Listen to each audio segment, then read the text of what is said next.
We won't be needing them today. We just want you to know where they are. Children's life jackets are going to be located under C for children. We have 2 restrooms on board. They're going to be located downstairs. Please make sure to put the latch on it so nobody accidentally walks in on you. And always put toilet paper in the toilet and trash in the trash, please. Once we leave Welcome everyone to Classic Harbor Line. Today we're going to do a very fun tour on the Manhattan 2. This is a 1920 style yacht. They're doing the safety briefing right now.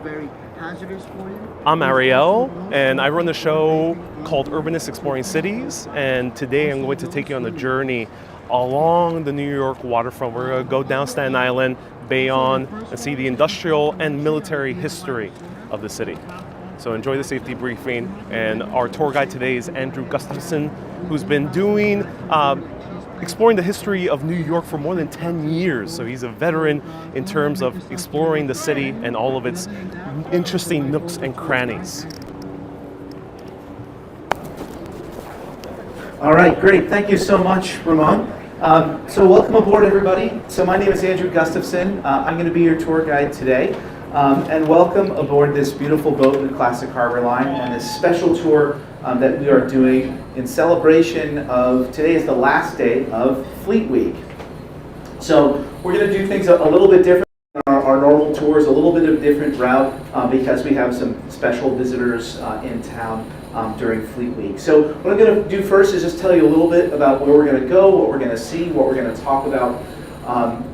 And so we're going to head out into the Hudson River first, and we are going to take a right, and we're going to go up the river, up as far as about Pier 90, where we have a number of visiting ships that are parked up there. We'll also go and see the USS Intrepid. Then we're going to turn around, come back down the Hudson. We'll get a great view of Ellis Island and the Statue of Liberty, and then we'll make our way over to beautiful Bayonne, New Jersey.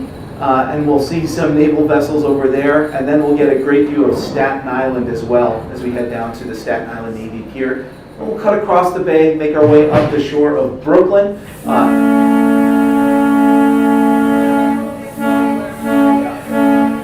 We'll head past the Brooklyn Army Terminal, up through Sunset Park and Red Hook, and then up to the historic Brooklyn Navy Yard. Then we'll head back around the southern tip of Manhattan and back here to the Chelsea Pier. So our total tour will be about 2.5 hours. So a special guest who's on board with us today, the person with the camera here is Ariel Vieira from Urbanists Exploring Cities. So he's actually live streaming the tour today. So not only do we have a full boat today, we have a lot of people around the world on the internet who are joining us for the tour today as well. So they'll hopefully be sharing their questions with us as we go along and sharing some of their comments that we'll share with everybody here on the boat. So imagine yourself not just on this boat, but enjoying this with people all around the world. So I have a quick question, just by a show of hands, how many folks are visiting New York today? And how many folks live in New York, in the New York area? Oh, awesome. So it's great to see a local crowd on this tour. And do we have any veterans or active duty service members on the tour today? Okay. Well, that is what we're going to be talking about today. It is Memorial Day. So this is a day when we honor those who lost in service of their country, but we're also going to be celebrating the active duty members of what we call the sea services. So we're not just going to look at ships of the U.S. Navy, we're also going to see ships of the Coast Guard, and we have a number of allied navies that are visiting us as well for Fleet Week. So Fleet Week is an annual celebration that's been going on for many decades here in New York, many iterations over the years, but it's really a time when we can celebrate our service members and give civilians the opportunity to meet service members and learn about what they do in the sea services. So the ships that are docking here today are in 2 main areas. Like I said, they're up at Piers 88, Pier 8 and 90, and then down in Staten Island. But in between, we talk a lot about the historic military waterfront here in New York. We have much fewer active duty service members and installations than we used to, but still see a lot of the historic landscape along the waterfront. You know, a great place to start every tour is, of course, the Chelsea Piers. So the Chelsea Piers are historic piers that were built in 1910 to serve as a passenger terminal for many of the most luxurious ocean liners in the world at the time. Had the Titanic completed its maiden voyage, this is where it would have docked in 1912. And many of those passenger liners during World War I and World War II were converted into troop ships, and we'll talk about that as we go along as well. But as we look at the waterfront, and we look at some of these historic military sites, you know, you can't talk about New York City's waterfront without talking about the theme of transformation. And we've seen a radical transformation of our waterfront over the last 30 to 40 years. When we've seen a lot of infrastructure and industry along our waterfront, especially in Manhattan, transition to recreational space and residential space. We will, however, get a chance to see a lot of our working waterfront still when we go to Staten Island, Bayonne, New Jersey, and in Brooklyn as well. We're also going to see a lot of historic vessels as we go along. So if you look out to the right, you can see two red-hulled vessels out here. One of them is from city service, as in the New York Fire Department. That's the ship closest to us. That's the historic fireboat John J. Harvey, built in the 1930s and served for many decades, protecting the harbor. Fires both on the water and close to the water on land. We'll also probably see some of our up-to-date modern fireboats as well. Behind it, you can see that vessel that says frying pan on the side of it. It is not named after the kitchen utensil. It is named after what is called the Frying Pan Shoals, which is off the coast of North Carolina. Because what that is right there is a historic light ship. So we're going to talk quite a bit about the Coast Guard today. And the Coast Guard is in charge of America's aids to navigation, including lighthouses. And for many years, there were places that were hazards to navigation, but you could not build a lighthouse there. And so the Frying Pan Shoals is one example. The water was too deep, but it was still a hazard. And so they would park a light ship to help mariners navigate around it. So in the 1960s, the light ship was replaced by a platform that is now out there in the Atlantic Ocean. And there's a number of historic light ships that are museum ships around the country today.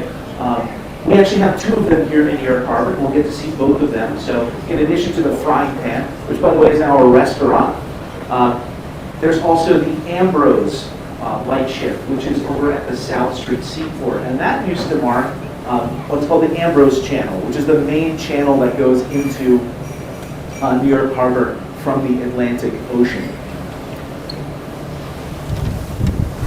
If you look to the right, I know again we mostly have New Yorkers on the boat, but just to point out some of the landmarks here, so we can see Hudson Yards, the largest development projects in New York City history, about 18 million square feet. But again, much of our waterfront was dominated by infrastructure, not just for shipping, but also for railroads.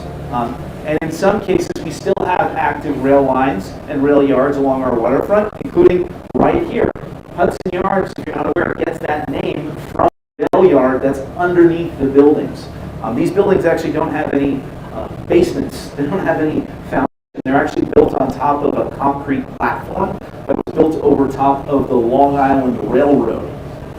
And so there are, underneath there, it's Memorial Day, so there are a whole lot of trains operating out to Long Island, so there's probably a lot in that storage yard underneath those buildings.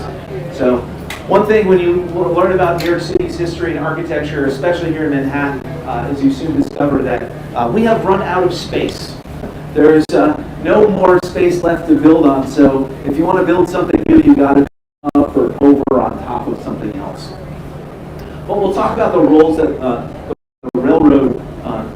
the railroads played here in New York, especially during the time of World War I and World War II, in moving troops and supplies. We're going to talk about what's called the New York Port of Embarkation. And so that was the military department that was in charge for all of the operations here in the harbor during the First and Second World Wars. And we'll see a number of historic remnants of those old installations.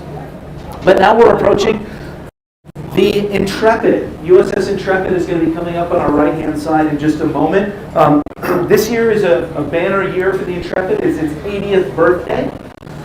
It was launched in 1943. It's what's called an Essex-class aircraft carrier. There were 22 of these types of aircraft carriers built during World War II, and they proved not only incredibly effective during the war, but also incredibly adaptable and resilient after the war. And we got a little bit of wind here, so make sure you hold on to your belongings. But Intrepid looks quite different today than it did back in 1943, and not just because it's now a museum ship, but it underwent a number of modifications, including here in New York Harbor. The Intrepid underwent 3 modernizations in the post-war period in order to allow it to operate jet aircraft. And so it could handle larger and heavier aircraft. It had, for example, what's called an angled deck installed. So rather than the flight deck be along the longitudinal axis of the ship, it's off-center. And so that allows you to launch and recover planes at the same time. And they installed, it's called a steam catapult, which actually launches those aircraft off of the deck. They also installed some new elevators on it, so you can see those on the side for, again, bringing larger and heavier aircraft from the hangar deck up to the flight deck. One thing you can see up on the flight deck is that large gray tent-like structure. One of the major exhibits at Intrepid is the Space Shuttle Enterprise, which was the prototype for the Space Shuttle program, which they did for its flight testing. It never actually flew in space, but it was the original and the prototype. But the Intrepid served up until 1974. It did serve in the Vietnam War. Then it was decommissioned, and then in 1982 was brought here to New York to be not only a naval museum or a military museum, it's really, again, our sea, air, and space museum. It's one of the best science museums here in New York. But we'll get a better view of it, and we'll also get a view of a ship, the ship right next door to it, which looks very similar, but is actually quite different. So the big ship that's visiting us this year for Fleet Week is called the USS Wasp. As you can see on my hat here, I did not serve on the Wasp. I just bought this, and all that money, if you buy a hat on board, goes to buy beer for the crew. So it's my contribution. The USS Wasp is what's called an amphibious assault vessel, and it's going to come into view in just a minute here on the right-hand side as we just go past the Intrepid. And as you can maybe see, it looks like an aircraft carrier, but it's not. It does not have traditional flight operations for an aircraft carrier. And in fact, there are very few true aircraft carriers in the world. In fact, more than half of all the aircraft carriers in the world are in the U.S. Navy. There are 12 nuclear-powered aircraft carriers in the world. 11 of them are in the U.S. Navy. Only the French Charles de Gaulle is the only other nuclear-powered aircraft carrier in the world. This is not nuclear-powered. This is conventionally powered. And so the job of this ship, it's what's called an amphibious ship, was known as part of the Gator Navy. And so these are ships that are specifically designed to bring Marines from the sea to shore.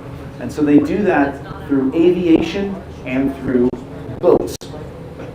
And so if we look up on the flight deck there, you can see that airplane parked right on the corner of it. That's one of the legacy aircraft that they still operate out here, even though it's about 50-year-old technology. That is a Harrier 2, actually. So that is a vertical takeoff and landing aircraft. So this can only operate vertical takeoff and landing, whether that be helicopters or vertical takeoff and landing jets like the Harrier.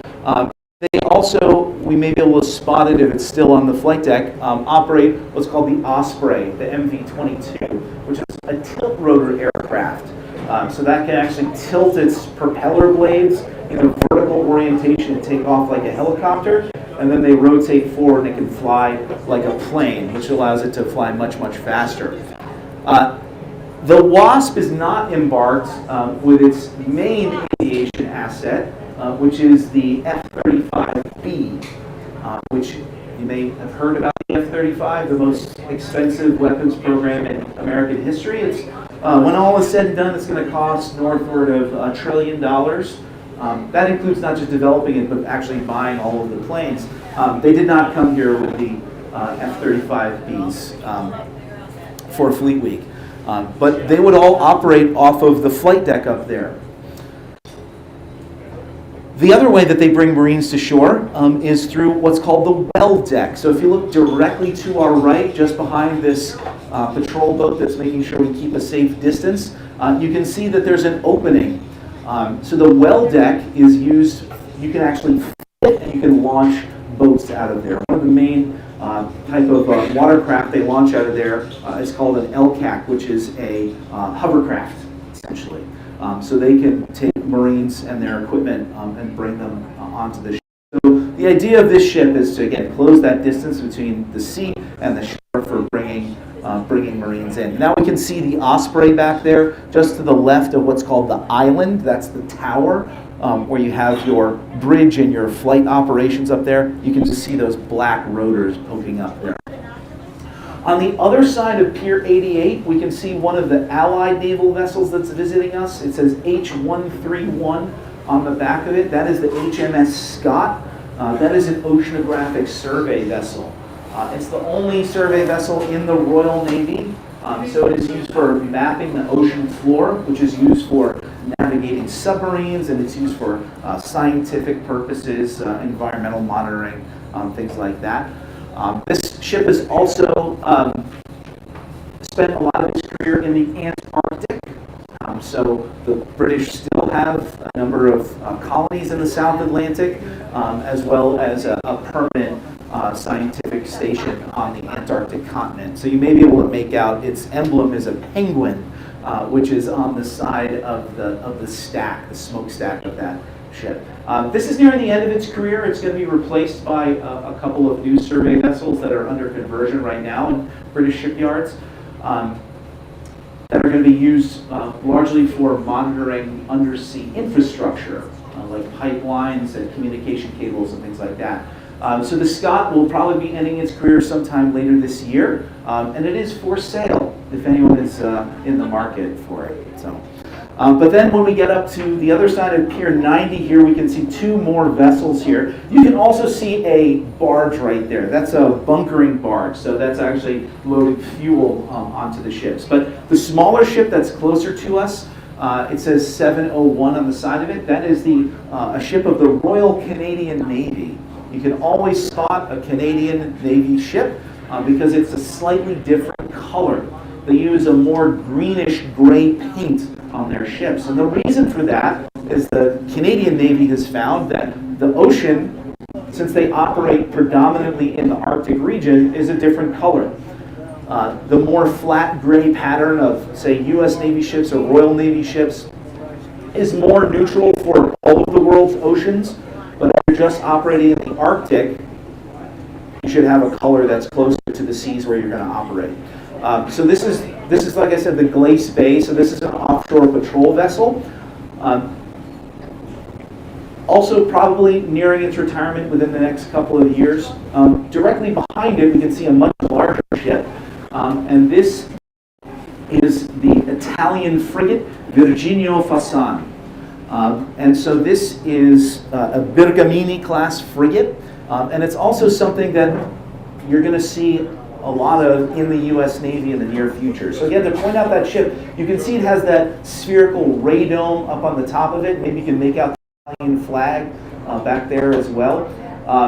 But this is what's called a FREM type frigate. And so this is actually a European frigate design that was a joint venture between Italy and France. And so this is a anti-submarine frigate. But they can do a variety of different missions. We're going to see these in the U.S. Navy because the U.S. Navy has actually gone through an extended period where we haven't had any frigates. A frigate, if you're not familiar, So if we look at the hierarchy of ships we have in the U.S. Navy, our biggest ships, what we call our capital ships, are our aircraft carriers. Then we have cruisers, we have destroyers, which are slightly smaller, and then frigates are slightly smaller than that. And so we've gone through a long period in the U.S. Navy when we haven't had any of these smaller surface combatants that can do a lot of different missions. We tried to reinvent the frigate and make this new ship called the Littoral Combat Ship.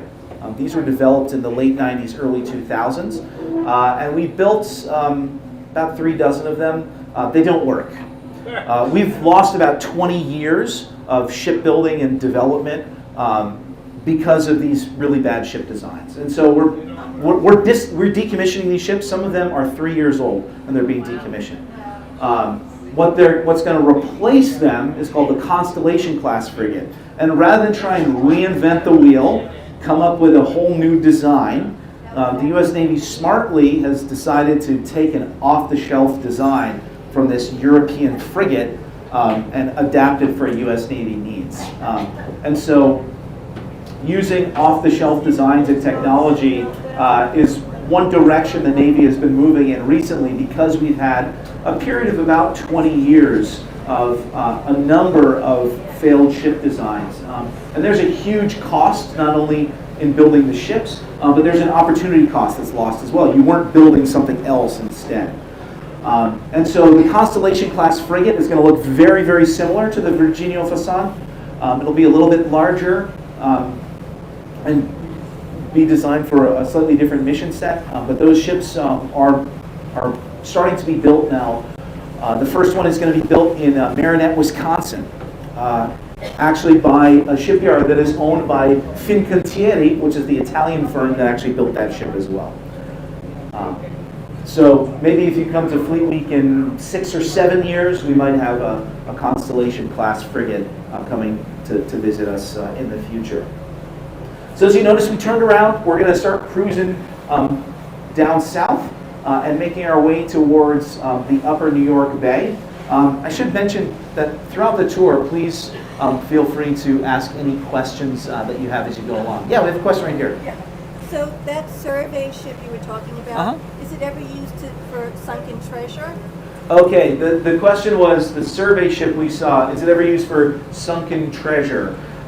So, one thing about the British Navy, the British Navy is very, very old and has a very, very rich legacy, and they do have a lot of sunken ships all around the world. Many of these are what are considered war graves because the sailors that died on board are still down there.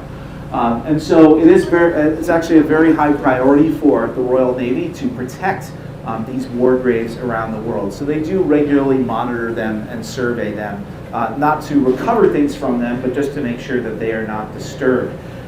This is particularly pertinent at the current moment because there is actually a Chinese salvage ship that has been trying to basically rob the wrecks of 2 Royal Navy ships, the HMS Prince of Wales and the HMS Repulse. These are 2 ships that were sunk in the early days of the Pacific War. They were sunk on December 10th, 1941, off the coast of Malaysia. And so there's been massive international outcry over this Chinese salvage operation, and apparently they just got them to stop today, and an injunction was issued, and so we'll see what happens with that. But a common thing that happens with a lot of these ships is the reason why they're being salvaged or being robbed, essentially, is because there's actually incredible value in the steel, that steel that was cast prior to nuclear weapons. We live with the impact of nuclear testing in all of our bodies. It is detectable everywhere on the surface of the Earth, particularly detectable in steel. If you can find steel that does not have these radioactive isotopes in it. It actually makes it incredibly valuable for use in scientific instruments and electronics and things that need to be very sensitive. So steel from shipwrecks prior to World War II is frequently used in these types of applications. So it's weird. But thank you for that question. I didn't mean to go on such a long. Any other questions anyone has as we go along? Yeah? What's your background? Oh, what's my background? Yeah, sure. So I am a tour guide. I actually run a museum consulting firm and tour guide company here in New York City. We're called Turnstile. And what we do is we work in partnership with nonprofit organizations to research, develop, and operate tour programs. And we also do training, interpretive planning, strategic planning, things like that. And so our largest and longest running program, which we've been doing for about 15 years, is we actually operate all the tours of the Brooklyn Navy Yard. And so that is how I got, I've always been interested in naval and maritime history, but that is my direct connection, is that I've been managing and developing those tour programs at the Brooklyn Navy Yard. So I've had the opportunity to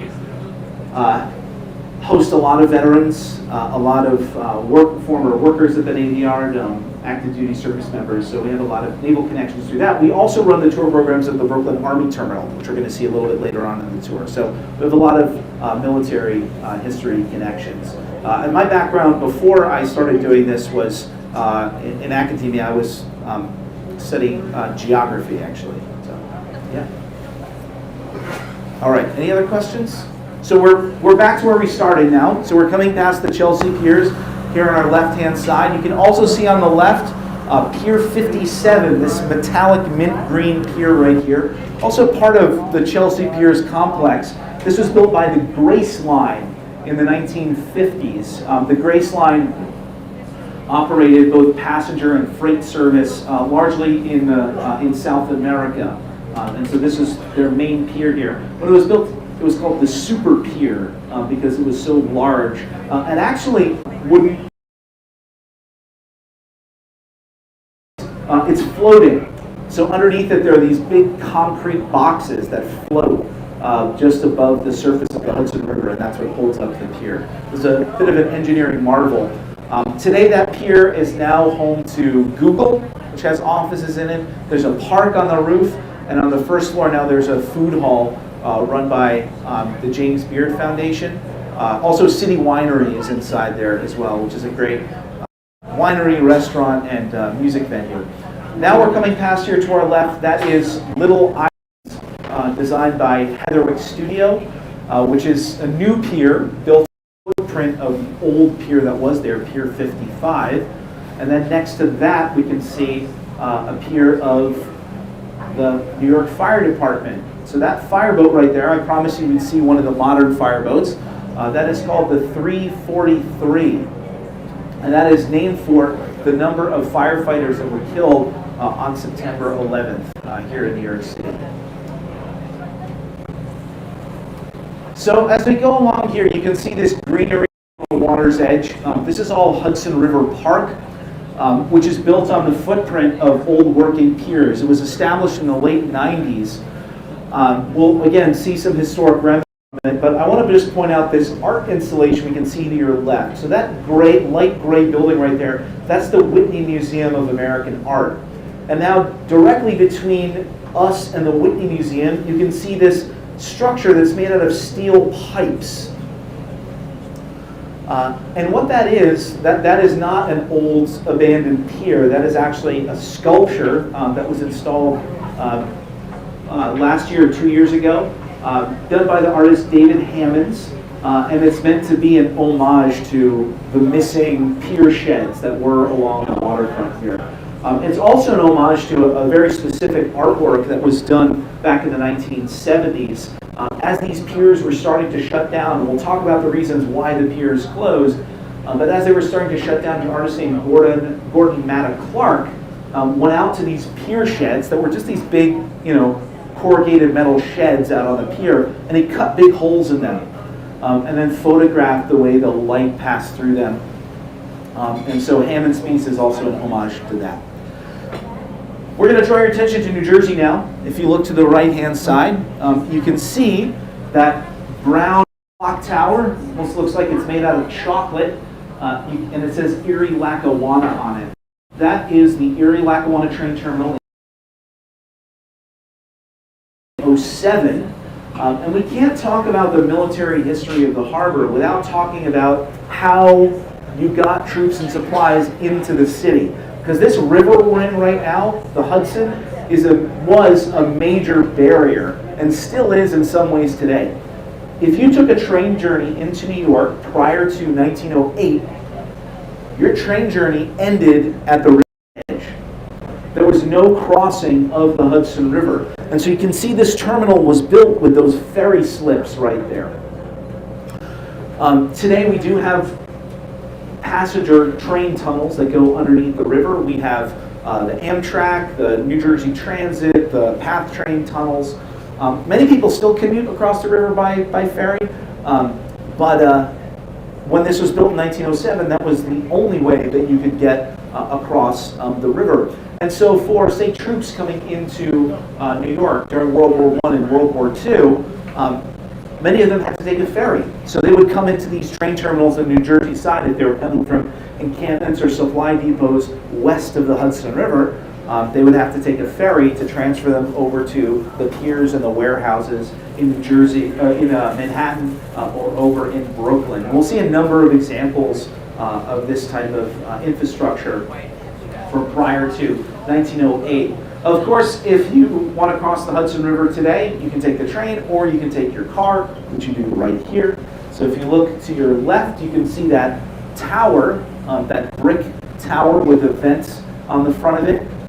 This is one of the ventilation shafts for the Holland Tunnel, built in 1927. It was the first vehicle crossing of the Hudson River in New York City.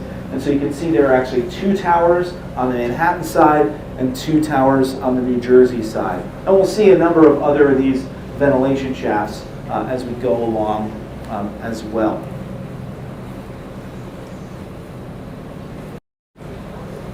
Coming up here on the left-hand side, we're going to see another pair of historic fireboats. Again, we have another early 20th century fireboat from the New York City Fire Department. That's the red and white to our left. And then behind that, we'll be able to spot another really neat historic vessel. It's a little hard to see, but it has a smokestack that's black and yellow on the top.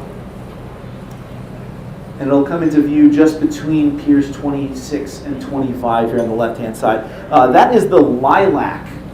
The Lilac was a cutter of the U.S. Coast Guard, and you notice it has a black hull. Okay? Whenever you see a Coast Guard vessel with a black hull, that means its main job is managing aids to navigation. And so this is what's called a buoy tender. So it would go around and check on all the buoys to make sure they're in the right position. They also have to swap out the buoys. In this part of the country, where we do have cold winters, we actually swap out all of the buoys. We have summer and winter buoys that they have to change because the summer buoys, they're larger, they're more visible, they're more effective, but they are susceptible to damage by ice, and so they swap them out.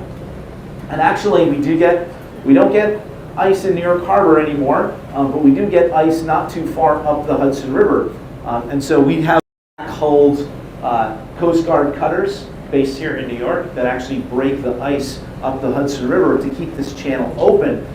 One of the main things that they're breaking the ice for is moving home heating oil. So that's a lot of what the Coast Guard does in the wintertime, is keeping the channels open so people can heat their homes in New England and upstate New York. So a lot of that home heating oil is moved by barges pushed by tugboats. So the Lilac is a museum ship. It's a great institution. They're continuing to try and restore this historic vessel, which was steam powered.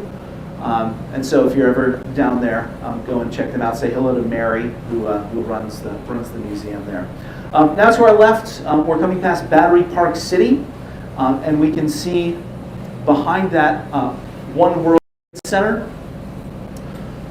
the tallest building not only in New York, but also in the Western Hemisphere. Interesting fact about One World Trade Center is that its height is 1,776 feet.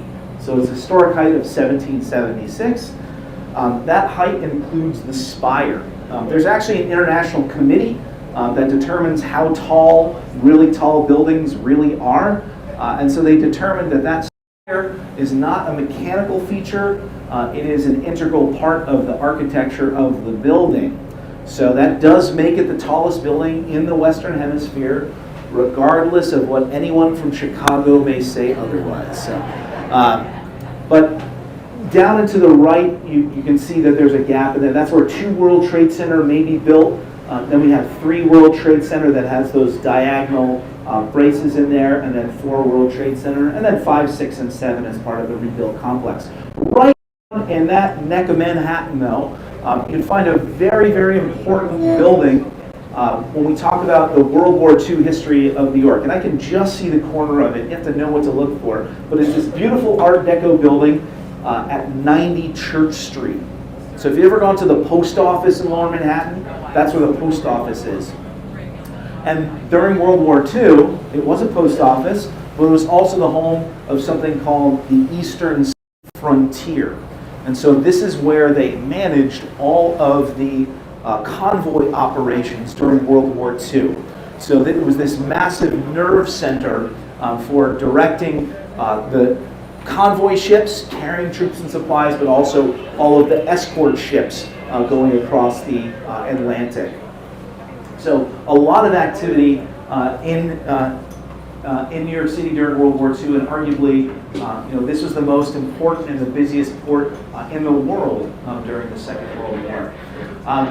Another thing I should point out, directly to our left, when we're talking about World War II history, we can see the Museum of Jewish Heritage, which is that stepped pyramid. It has 6 levels and 6 sides. It's a hexagon shape when you look at it from the top, designed by the architect Kevin Roche. The Museum of Jewish Heritage is the Holocaust Memorial for New York City, and it was those 6 steps and those 6 sides represent the 6 million Jews that were killed in the Holocaust. But we're now coming into the harbor. It's going to open up a bit for us. We'll take a little break as we approach Ellis Island, but please let me know if you have any questions or you want to get another drink. But we are now in the upper New York Bay. To our right, you can see the Central Railroad of New Jersey terminal. So that was another one of those shoreline terminals where people would transfer from trains to ferries. This no longer operates as a train terminal, and the only ferries that run out of here are ones that go to Ellis Island and the Statue of Liberty. But we'll take a little break here as we approach Ellis Island. Again, let me know if you have any questions. Feel free to move about. In just a couple of minutes, we'll be approaching the statue, so that's a great spot if you want to move onto the foredeck to take some pictures. We also have speakers out there, so you can hear the narration even when you're out on the deck. Hello everyone, right now we are at Classic Harbor Line, enjoying the views of the New York Harbor. This is a military history tour with Andrew Gustafson of Turnstile Tours. He's had more than 10 years of experience all around New York City, going deep into the history, so it's awesome to learn more about New York City. However, feel free to ask any questions you would like, and either I'll answer them about general New York City, or if you want specific questions about the topic of the tour, I'll ask Andrew on your behalf. So feel free to ask us anything right now. I'm so excited to show you more. If you want to see anything in specific as we're taking a break from the tour, then let me know. I'll point the camera, I'll do my best to point the camera in that direction. So Classic Harbor Line has a series of tours all around New York City, the New York Harbor. from a variety of different topics. All throughout this June, we'll be learning about New York City and its different aspects. So stay tuned. The schedule can be found on Classic Harbor Line. Andrew's great, says Janice. Yes, he is. Susie says a new shirt. Indeed, I have a new shirt. Oleg says great to explore New York City from another perspective. So Classic Harbor Line is a relatively new channel to live streaming. So if you can press that like button right now on YouTube. Press the like button in order to support this show. If you enjoy New York City, want to see more New York City by the water, I'll be hosting live videos all throughout June, all the way to a grand, spectacular finale on July 4th. So slam that like button right now, and you'll see these videos pop up more in your feed. We'll get more people watching these videos so we can produce more of them. And let me know if you're on Team Like. So right now we are facing the New York Harbor. We're seeing the tip of Manhattan. And over there, we're seeing Brooklyn as well. Ludo's old ship that they use. No, this is a 1920 style yacht. So it is made in the same style, but it's not the exact type of ship from that era. Perhaps Meg, who is moderating right now from Classic Harbor Line, can tell us a little bit more about the Manhattan 2, which we're aboard right now.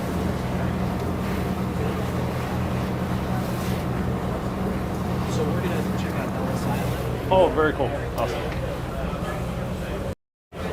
All right, so now we're going to see Ellis Island. So excited. All right, so we can see Ellis Island to our right-hand side here. You can see the main building with those 4 towers and those copper domes on top. Ellis Island, of course, was the immigration station for New York between 1892 and 1954. It's estimated that about 12 million people passed through Ellis Island. The vast majority of those people passed through before 1924, when major immigration restrictions were put in place.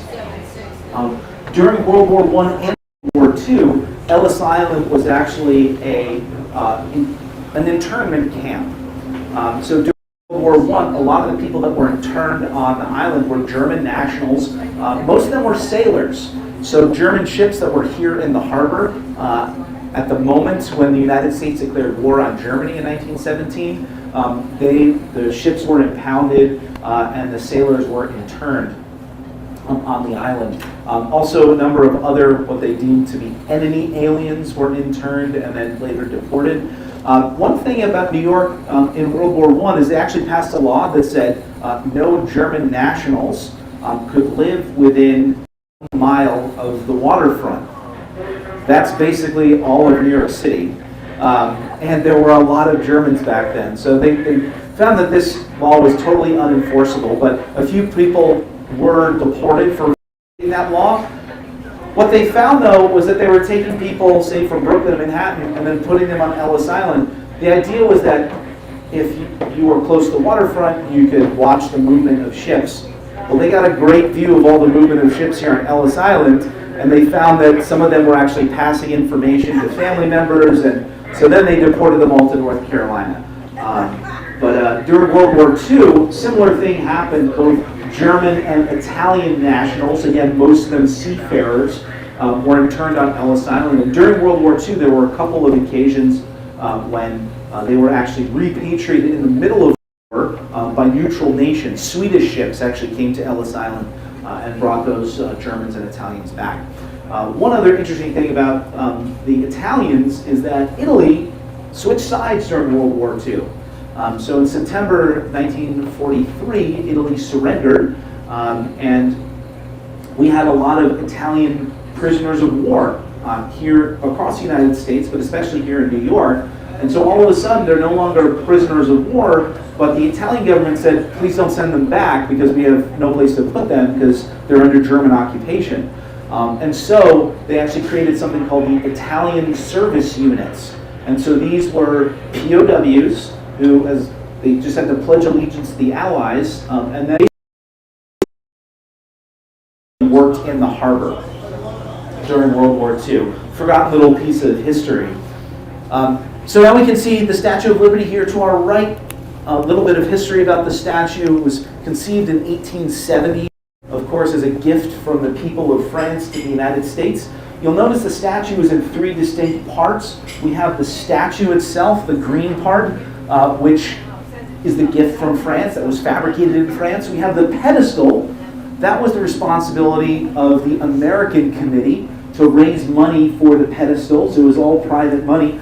The federal government's contribution to the Statue of Liberty was the base. And that's actually the oldest part of the statue. You'll notice there's no ornamentation on it. It actually dates all the way back to 1811. And so that's called Fort Wood. Fort Wood was a coastal defense fort. This was all part of the a system of fortifications that were built in preparation for the War of 1812.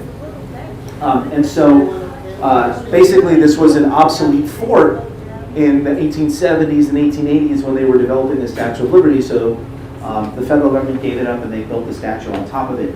Wherever you find an entrance to New York Harbor, you're going to find a fort on either side of that entrance.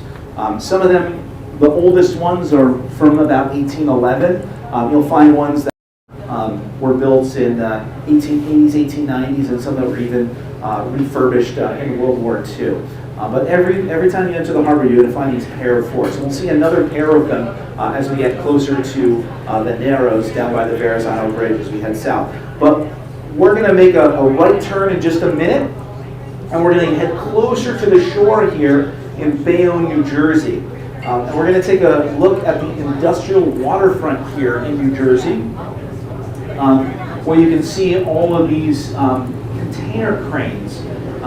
See some closer to us, those white and blue ones. We can look way in the distance, and you can see the ones that are candy cane striped.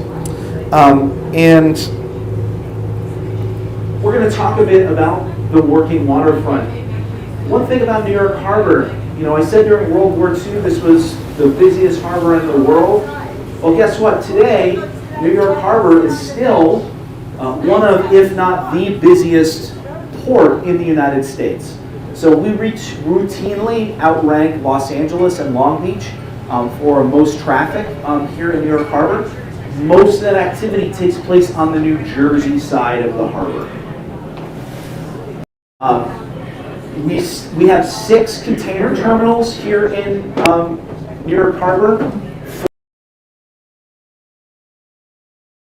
and one is in Brooklyn. We'll get to see the one in Brooklyn, and we'll get to see one of them in New Jersey on this tour. We're getting a close-up look at the global marine terminal over in Bayonne. But why did the shipping industry leave Manhattan and Brooklyn? Why is all of the shipping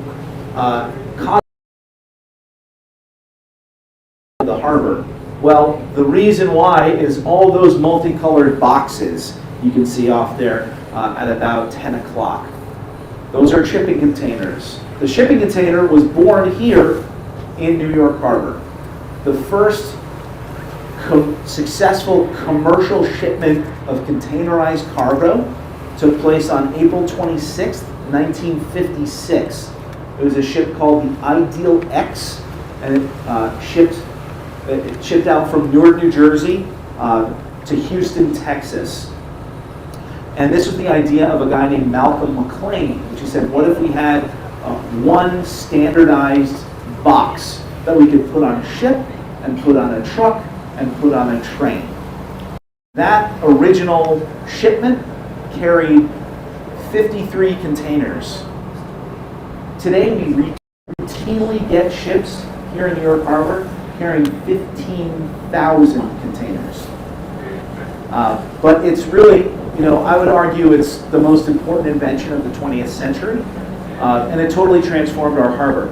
Now, the reason why the shipping industry moved because of containerization was that containers don't need the things we have in New York City. They don't need tens of thousands of longshoremen to move them because it's a highly mechanized process that requires much less labor.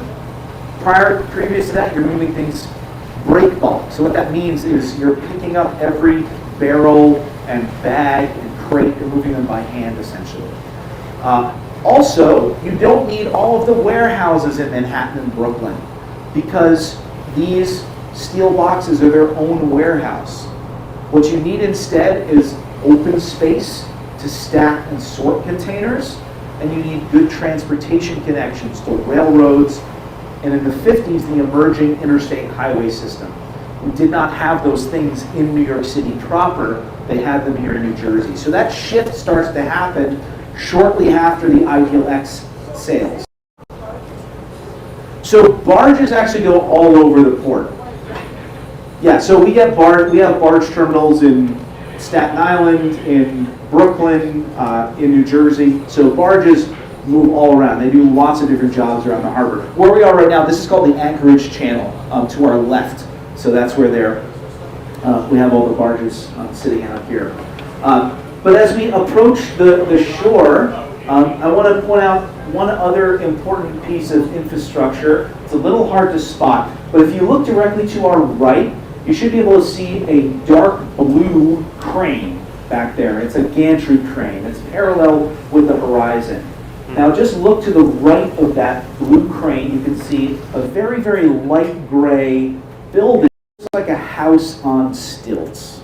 It's right on the waterfront, and then you can see a number of concrete slips there as well, right on the water line.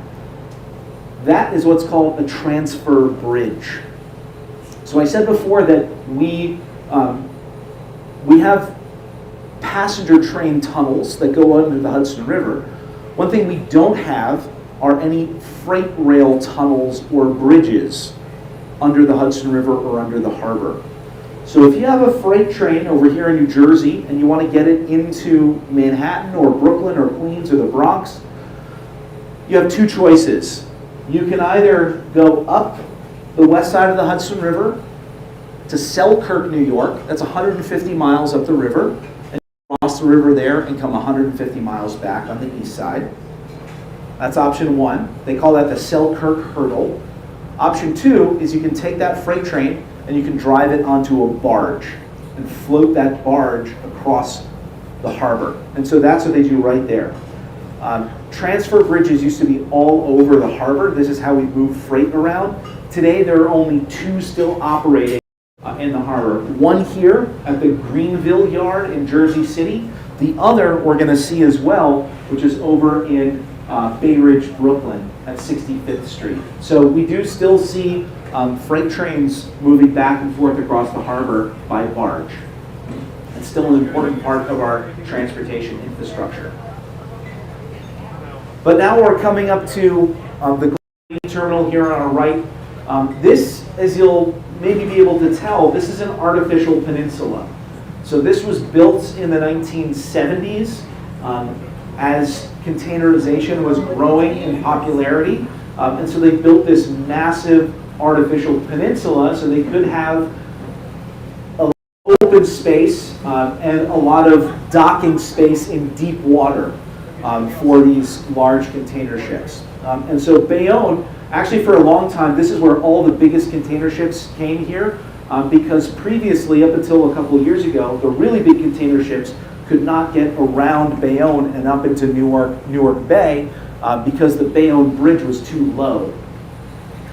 They raised the Bayonne Bridge a couple of years ago, 65 feet, in order to accommodate larger container ships. And that was caused by larger container ships being built because they expanded the Panama Canal. So actually, ships around the world, but especially here in the Western Hemisphere, are built to a specific standard that's called Panamax. And so that is the maximum size of ship that can fit through the Panama Canal.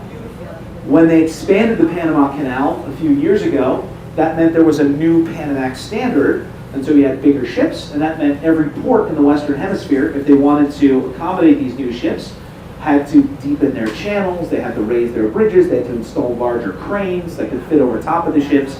So the Panama Canal has a huge impact on shipping infrastructure all around the world and the shipbuilding industry all around the world as well. We're going to come past this peninsula and we're going to come to another peninsula on our right-hand side in just a second.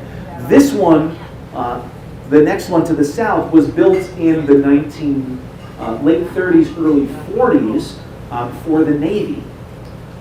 So this is pre-containerization, but the Navy needed a lot of space for two things. One was storage. So there's a lot of warehouse buildings that date to World War II that are on the western edge of the peninsula. So they had a lot of storage warehouses out here. The second thing they needed was another shipyard. And so that gray ship that's coming into view, we'll get a better view of it from the front in just a moment. That's sitting in a dry dock. And so this is actually, was known as the Brooklyn Navy Yard Annex. And we're a long way from Brooklyn. But the reason why they built this out here is because this is south of the Brooklyn Bridge and the Manhattan Bridge, which were major obstacles for getting large ships into the Navy Yard. So they wanted to build another shipyard south of all of the bridges where they could work on ships without having to worry about that obstacle. So we can see this large shipbuilding facility, this yellowish concrete building. We can also see this bronze-colored sculpture. I'll tell you about that in just a moment once we get past these ships, but that is the memorial to the victims of global terrorism. It has a very interesting story, one that I'm very, very intimately familiar with, which I'll tell you about in a moment. But as we come by here, so you can see that building. This is the main repair shop for the Bayonne Dry Dock and Repair Company. There's now a private company that operates this dry dock. But if you look down at the water, you can see that black structure that says Bayonne Dry Dock and Repair Corp on it. That's the door of the dry dock. So behind that is a basin that lies below the water line. So you can pump that basin full of water, open the door, drive the ship in, close the door, and pump the water out, and so you have that ship high and dry. This dry dock is 1,100 feet long. We could fit a nuclear-powered aircraft carrier in this dry dock. It's one of the biggest in the country. Instead, what is in there is called the USNS Watkins. It's not the USS, it's USNS. That N is very important. That means that this ship is part of the Military Sea Lift Command. So these are Navy-owned ships that are operated by civilian mariners. And so this is a pre-positioning ship, so it's used to bring supplies and vehicles around the world. It has its own cranes, you can see, so it can operate in what are called austere ports, so it doesn't have to be a modern port. It's also what's called a ro-ro ship. If you look about halfway down the ship on the right side, you can see this ramp that's lifted up. They can fold that down and drive vehicles and tanks up onto it. Question? Yeah. Oh, I'll tell you about that in just a second. Yeah. Two other vessels I just want to point out on the right-hand side. You can see that yellowish one that's up on, they lifted that out of the water. That's a tugboat for the Army Corps of Engineers. And behind this red crane there, you can see this black and white ship. That is a Coast Guard buoy tender, not a historic one, but an active one in the harbor today. So they do a lot of work here for the sea services at the Bayonne Dry Dock. Their primary customer is the Military Sea Lift Command. If I draw your attention to the left side of the boat, we had a question about this. Lighthouse, so we're coming inside what's called Robbins Reef. So that's the Robbins Reef Lighthouse. It's still an active lighthouse, although today almost all of the lighthouses in America are automated. They're managed by the Coast Guard, but they do not have lighthouse tenders. Robbins Reef is probably most famous for one of its tenders, a woman named Catherine Walker, who was the first female lighthouse tender in America. Being a lighthouse tender actually used to be a presidential appointment. And so her husband received that appointment, and then he died. And so she operated it for the rest of her life. She lived there, raised all of her kids on Robbins Reef, and rowed them every day to school on Staten Island in a rowboat, back and forth. She's also credited with rescuing about 100 sailors over her career in her little rowboat, sailors that got into trouble out here on Robbins Reef. Also, Catherine Walker is significant. She has a buoy tender here in New York Harbor named for her, not that one, but another one. And she also is going to have a monument of her installed in St. George in Staten Island. A couple of years ago, you may recall that Mayor Bill de Blasio launched an initiative to get more statues of women in the city, because there are almost none. So Catherine Walker was one of the people who was selected to have a statue made of her. We're coming down to the southern tip of Bayonne. You can see the Bayonne Country Club. That's not a lighthouse, that's a country clubhouse with that big American flag. Flying in full staff on Memorial Day. But you can see all these tank farms here in Bayonne. So this is petrochemical industry, still very big in New Jersey. And then you can see the Bayonne Bridge, that steel arch span. So when they raised that bridge, what they did was they actually just raised the roadway. They kept that steel span in place, but they raised the roadway. So now it's a steeper drive up either side of the roadway to get over the bridge. But yeah, they raised that 65 feet and they deepened the channel here about 10 feet. This is called the Kilvan Cull, this little stretch of water here that connects New York Harbor with Newark Bay. Or I should say the upper New York Bay with Newark Bay. We can also see that huge crane back there, that blue, red, and white crane that's sticking up above the trees. That's in the ship over there. That I believe that's called the Left Coast Lifter. That crane was actually used for installing the bridge sections of the new Tappan Zee Bridge a couple of years ago. But I said I would tell you a little bit about that memorial that's over in Bayonne and my connection to it. That memorial was created by a Russian artist named Zurab Sergei, who for a long time was known as the most hated man in Moscow. He's a terrible artist who makes the world's ugliest public art, but he happened to be best friends with the mayor of Moscow for many years, so he got every commission. He's perhaps most famous for building a 200-foot tall statue of Peter the Great in Moscow. Peter the Great, most famous for moving the capital of Russia out of Moscow. Anyway, so he actually made this sculpture and tried to sell it to basically every municipality within 100 miles of Ground Zero. Bayonne finally took it and they put it at the end of a pier in a shipyard in the middle of nowhere. Yeah. But now we're coming by George here on our right. We can see Staten Island University Hospital Ballpark here to our right. Former home of the Staten Island Yankees, but now it's home to the Independent League Staten Island Ferry Hawks. Really fun place to see a baseball game, especially because you have these big container ships that go right past the outfield during the games. And we're coming by the Staten Island Ferry Terminal here to our right. Just beyond that, everybody hold on to your drinks. Just beyond that, we're going to see a series of piers, some of them dilapidated, some still in use, but these were called the Staten Island Piers. They were built in the 1920s by the city of New York, and during World War II, they were taken over by the Army. And they were turned into a major embarkation point. This was also the major training center for training Army longshoremen. So training soldiers how to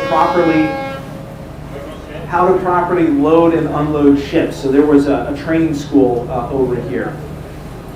So we're going to get a little closer view here as we come around, but directly to our right we can see some Navy ships as we approach the Staten Island Pier. Are we going to just swing around this tanker? You want to go over there? Yeah, do you mind? Yeah, I'm going to go on the port side of it. Yeah. Like a whole... Yeah, for sure.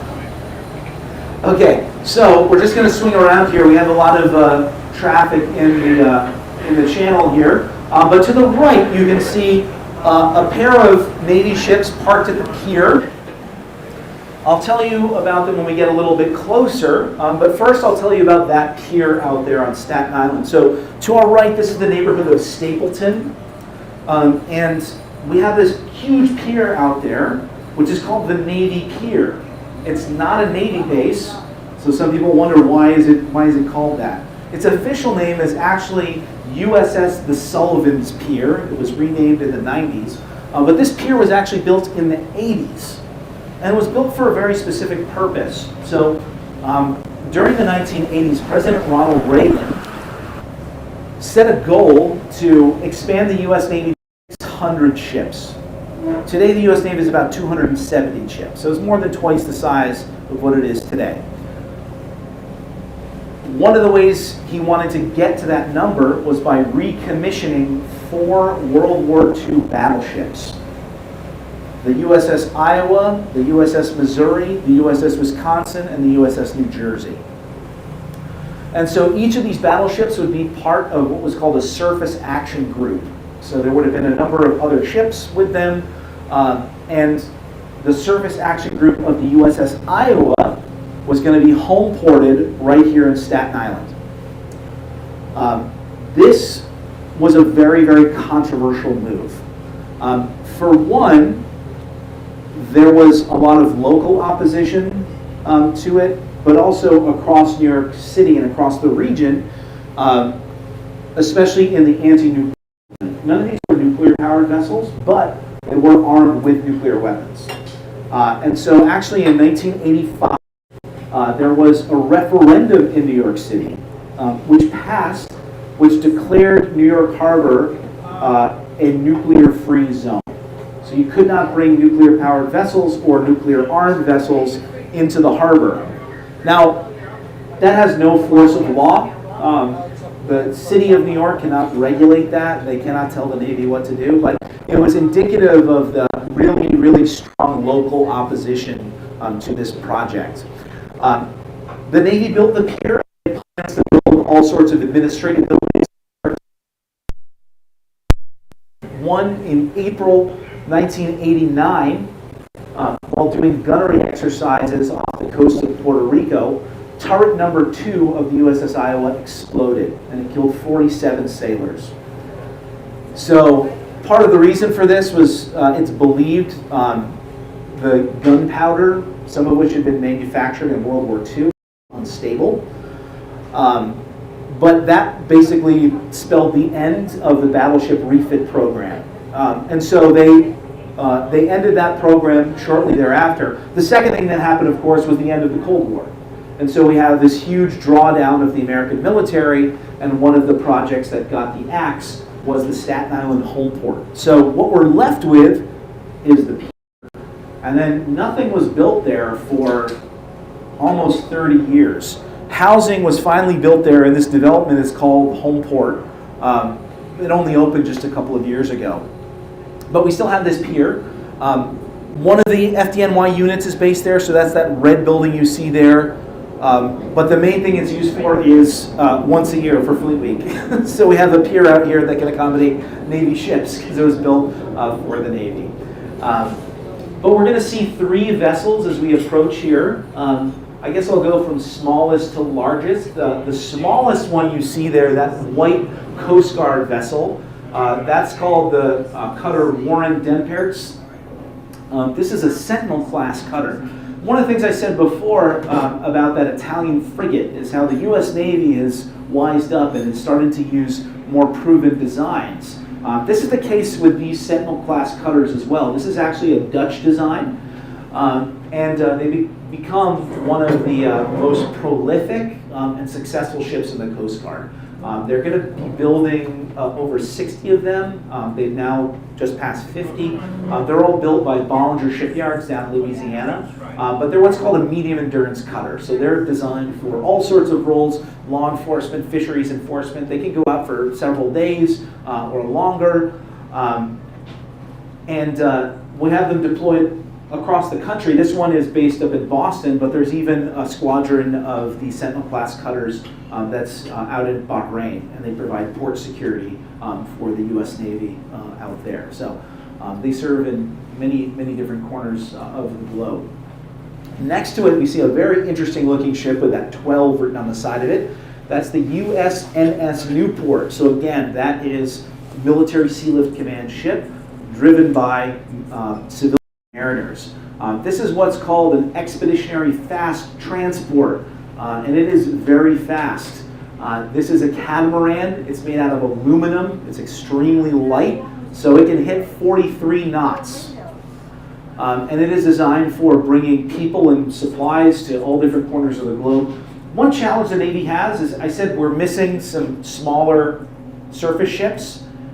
So basically, you know what they say, like when all you have is a hammer, every problem looks like a nail. We do all sorts of things, all sorts of missions around the world, you know, goodwill missions, freedom of navigation missions, things like that, where you don't need to send a $2 billion destroyer, but that's all we have. Where they can do a lot of these types of missions, humanitarian missions, goodwill missions, things like that, with a ship like this, it's much, much smaller, much cheaper, and again, largely has a civilian crew. So it's made out of aluminum. That also causes problems. It has issues with stability. But these are all made at the Austell shipyard, which is down in Mobile, Alabama, which I got to visit a couple months ago and see them building these things. And then lastly, to the left, that ship with the 51 on the side of it, that's the USS Oak Hill. And that is another amphibious ship of the Gator Navy. So again, its mission is to bring Marines to shore. And so it has a flight deck. You can see all the people standing up back there. These ships are open for tours today. It also has a well deck, just like the Wasp, so they can launch boats out of there. And it can provide berthing for a few hundred Marines on board as well. So we are going to make a left turn here in just a minute, and we're going to cut across the Narrows and make our way over to Brooklyn. But let me know if you have any questions as we go along. Can I get you with some boats in that? Sure. So everyone tuning in, let me know where you're watching from.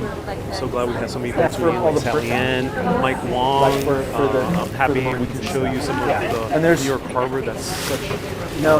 And it's also like honor a that command we control can show ship you as well. So they have this a lot of beautiful harbor, especially since your family was in the service.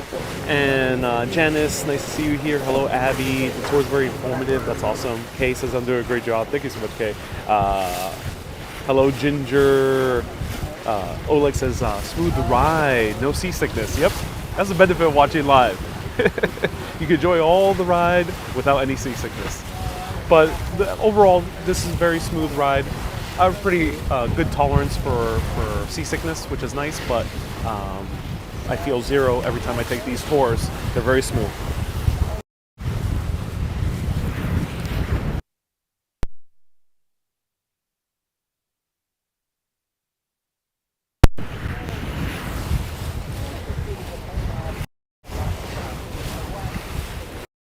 If you have any questions to Andrew, feel free to ask right now as he's taking a break from telling us everything about the history of here in Staten Island, Bayonne, and now Brooklyn. Feel free to ask any questions, or if you have any general New York City questions, I can answer them as well. Or if you have any specific questions about Classic Harbor Line, go to classichaarborline.com for more tours all around New York City, all throughout the year. If you have any questions, feel free to ask right now in the comments, and Meg will respond from the Classic Harbor Line channel. Dario is watching from San Juan, Puerto Rico. Bienvenidos. También puede preguntar en español y voy a traducir. Thank you so much for tuning in, Dario. Feel free to ask questions also in Spanish. I'm happy to translate. Mater, watching from Texas. Mater, hope you're doing well, man.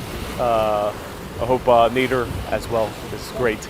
Blanche says, my husband was stationed in San Diego on a minesweeper, a wooden ship. He was an officer lieutenant. Wow. So that's amazing. So we had a question here. Apologies, Ariel, if I just interrupted you. But as we come past here to the right, we're going past the Verrazano Bridge. And as I said before, anytime you see an entrance to the harbor, we can have a fort on either side of that entrance. We can see one of them. If you look on the Staten Island side, on the right-hand side of the bridge, you can see this stone structure. That is Fort Wadsworth. So Fort Wadsworth, again, was part of the Coastal Defense Fort system. Today, Fort Wadsworth is partially run by the National Park Service, but there's also the Coast Guard is based there, as well as Army National Guard. But it's not officially a base anymore. It is officially decommissioned. Across the strait, underneath the Verrazano Bridge, you can't really see anything of it, but that's where Hamilton is located. And Fort Hamilton is the last commissioned military base in New York City. So it's still an Army base. It has a small garrison, and there's like information warfare and a few other things that are based there. Neither of these forts still have guns pointed out to sea. You don't do that anymore. But by the time of World War II, these bases were pretty obsolete as coastal defense, but we did have coastal defense bases further out that were used during World War II. Way out, you have Sandy Hook, New Jersey, and Fort Hancock. So that guarded basically the south side of the entrance to the harbor. On the north side, if you go out to the Rockaways, you have Fort Tilden. And both of those bases had coastal defense guns that could shoot 20 miles or more out to sea. So they were much more effective than the small bases that we had here in the interior harbor. We had a question before as well about the Revolutionary War in New York, and this was an important spot here when we talk about that period of time because the British invaded New York Harbor, or invaded New York City, in August of 1776. And for their invasion, they actually landed thousands of troops on Staten Island, where they got ready, and then they shuttled them across in open-top boats over to Gravesend in Brooklyn, just beyond where the Verrazano Bridge is today. And then they marched across Brooklyn and basically smashed the Continental Army. The Continental Army was able to escape across the East River under the cover of darkness and fog. So the Battle of Brooklyn was the largest battle of the Revolutionary War, a major defeat for the Continental Army. However, they lived to fight another day. And so they would eventually be driven off of Manhattan entirely, but the army remained intact. And so that's why the Battle of Brooklyn was so critical. It was really the first time that the Continental Army and the British Army met in the open field, and the American Army did okay, and certainly better than was expected. Another thing about this channel here to our right, underneath the Verrazano Bridge. Of course, during World War II, there was no Verrazano Bridge. This was built in 1964. But there was a barrier that was there in World War II. Actually, in January of 1942, they installed a submarine net that stretched from Staten Island over to Coney Island. And so any ships coming in and out of the harbor, they actually had to open that net so they could pass through it. Just a couple of days after the net was installed, the first German submarine arrived off the shores of New York. So when Germany declared war on the United States on December 12, 1941, one of their first offensive operations against the U.S. was to send 5 U-boats to attack American coastal shipping. So each U-boat was given a sector, so there was just one U-boat per sector along the eastern seaboard. The one assigned to this sector was called U-123. And so they arrived here in early January. Just to give you an indication of how hastily this operation was planned, the commander of U-123 was given a nautical chart of New York Harbor from 1876. And he was given a map from the New York World's Fair. That's what he was given to navigate the waters here. But he was smart enough to know not to enter the harbor because he didn't know that the net was there, but even if it wasn't there, it's very easy to get trapped in here. So they smartly just sat right outside the harbor, and in very short order they sank 3 ships within our coastal waters right here. And so that really brought the war home for New Yorkers. That submarine got so close, actually, that they could see cars driving past at Breezy Point in Queens. And the other thing that they saw was the lights of Coney Island. And in fact, they were shocked to see all the lights on in New York. And when you think about World War II, you may have heard about blackouts or maybe seen them in cartoons. and they are always for air raid warnings, right? The main reason why we did blackouts in coastal cities was to protect coastal shipping. Because at night, when the ships come out of the harbor, the bright lights in the city silhouette those ships against the background. And it took us about 4 months to actually turn out the lights in coastal communities. And during that period of time, in the first half of 1942, German submarines sank 400 vessels in New York, in American East Coast waters. So you could routinely go down to the beach and see ships burning off the shore. And actually, if you go to the New York Aquarium in Coney Island, they have an amazing exhibit that's all about the shipwrecks in the New York Bight, the area just outside the harbor. Ludo asks, how deep is the harbor? Okay, so we had a question here, which was how deep was the harbor? New York Harbor is not that deep. I mean, it has some deep parts. When you get into the Hudson, it can be 60, 70, 80 feet.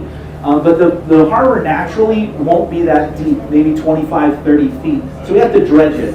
And so it's dredged to new Panamax standards in many parts, which is 49.5 feet. Other areas it's dredged to about 39.5. And we're in a deep water channel right now. Captain Albert, I'm sure, can tell us how deep it is. But this is called the Bay Ridge Channel we're coming through right now. And so this is the neighborhood of Bay Ridge to our right. And then where you see these yellow cranes right here, look down closer to the water, you can see these black structures with these big pulley wheels on them. That is the transfer bridge in Brooklyn. So this is where the trains come on those barges, and that connects to the Long Island Railroad. A lot of the trains that are coming across on barge here, they're cars that are carrying flour, and a lot of them are also carrying beer. So that's why they call this the pizza and beer train, taking it out to flour out to pizzerias and bakeries on Long Island. But next to that, we can see this massive yellow structure here. This is the Brooklyn Army Terminal. Brooklyn Army Terminal was built between 1918 and 1919 to serve as the main American military supply base here in New York. It was designed by the architect Cass Gilbert, who also designed the Woolworth building, and it was the largest concrete building in the world when it was built. It wasn't completed until September 1919, so well after World War I was over. But during World War II, this was really the nerve center of the port of embarkation. This was the headquarters. It was also a major supply depot. And today, it remains one of the largest buildings in New York City. It's 4 million square feet. It's only 8 stories tall. It's almost 1,000 feet long, but absolutely gargantuan building. So it served during World War II. About 600,000 troops passed through this building, heading overseas during World War II. It continued to operate for about 20 years after the war, up until 1966 when it was decommissioned. And the operations here were actually moved over to Bayonne that we saw before. Then in 1981, it was bought by the city of New York. And so since that time, it's been an industrial park owned by the city and operated by the New York City Economic Development Corporation. And I know we have a tenant of the Brooklyn Army Terminal here. There's about 100 businesses inside the Army Terminal. Almost 4,000 people go to work there every day. So there's a lot of companies that make garments, that make furniture. There's a chocolate company that's in there, Jacques Torres Chocolate, a few other food manufacturers as well. But it's a major center for manufacturing in New York City today.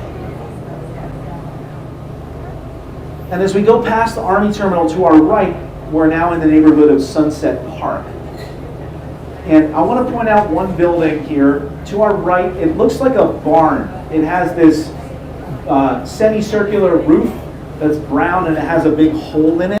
If everybody can spot that location right there. So that is now a sanitation garage and a salt shed for road salt. But what used to be right on that spot at the foot of 51st Street and 1st Avenue in Brooklyn was something called the Armed Guard Center. So during World War II, these convoys were escorted by Navy ships, but many merchant ships were also armed with guns to defend themselves against submarines. Those guns were actually fired by Navy sailors. So merchant ships would take on board a small detachment, around 5 to 10 sailors who would actually operate the guns on board. So they were called the Navy Armed Guard. And so that was located here in Brooklyn, the largest armed guard center in the country. It had barracks for, I think, 3,000 sailors. And every day you had hundreds of ships going out. So they would hop on board, go across, pick up another ship, in England or North Africa or Italy, and then they would come back. And so they're this unsung but very, very important unit of the Navy during World War II. There's actually a small memorial to them over there as well at the foot of 51st Street in the middle of the sanitation garage. We're trying, my wife actually serves on the community board here for Sunset Park, and we're trying to get a more appropriate monument put up. That monument was put up about 20 years ago by some of the surviving veterans. Unfortunately, there are almost no surviving veterans left, at least not in the New York area. But behind that, this is all the Bush Terminal. This was a private, large shipping terminal that opened in 1895. Today, part of it is owned by the city, and part of it is now what you know as Industry City. We're passing by a very important ship in the harbor here. This is called the Driftmaster. So this is a ship of the Army Corps of Engineers. You can always tell it from that sort of burnt yellow color and the red details and that insignia of a castle. That's the Army Corps of Engineers. So the Driftmaster uses this big boom and crane there to pick things up out of the harbor that might pose a threat to vessels and a hazard to navigation. So they're picking up logs, refrigerators, old cars, all sorts of things floating in the harbor. Actually, a few weeks ago, they came over to the Navy Yard where my office is, and they were pulling these huge logs out of the riverbed because they were blocking access for the ferry. And those could have been a couple hundred years old from shipbuilding. But yeah, so to our right, we can see another city-owned facility. These two shallow roof, windowless buildings, these two sheds right here. This is called the South Brooklyn Marine Terminal. This is an facility. It's going to undergo a major transformation very soon because this is going to be the new home port for a major offshore wind project called Empire Wind. So they're going to be building a huge facility here, including a substation for the electric power that's generated, but it's also where they're going to be assembling the turbines and also taking the crews out. Empire Wind, their lease area begins about 16 miles due south of Jones Beach. And so it's, again, going to be about an 800 megawatt project. So that facility is supposed to be up and running by 2025, and they'll start installing the pylons and the turbines out there. They're going to be much, much bigger than that little wind turbine you see over there.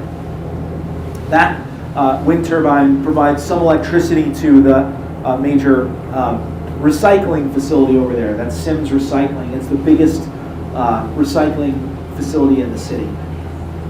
Now to our right, you can see this long rocky shore. This is actually an artificial peninsula. This was built in the 1870s to enclose the Erie Basin. And the Erie Basin was for a long time a major shipbuilding center, really starting in the late 19th century. And you can see those cranes over there. Those are the old cranes of the Todd shipyard. Todd was a major shipbuilder in World War II and beyond. Mostly what they did here was repair and conversion of ships, so like installing guns on merchant ships. That's a lot of the work that they did there.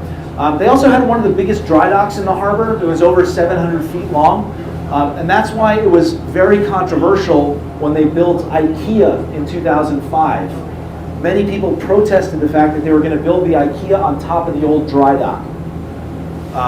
Why is that important? Well, we don't have enough dry docks in the United States to serve our Navy and our merchant marine, and no one's building new ones.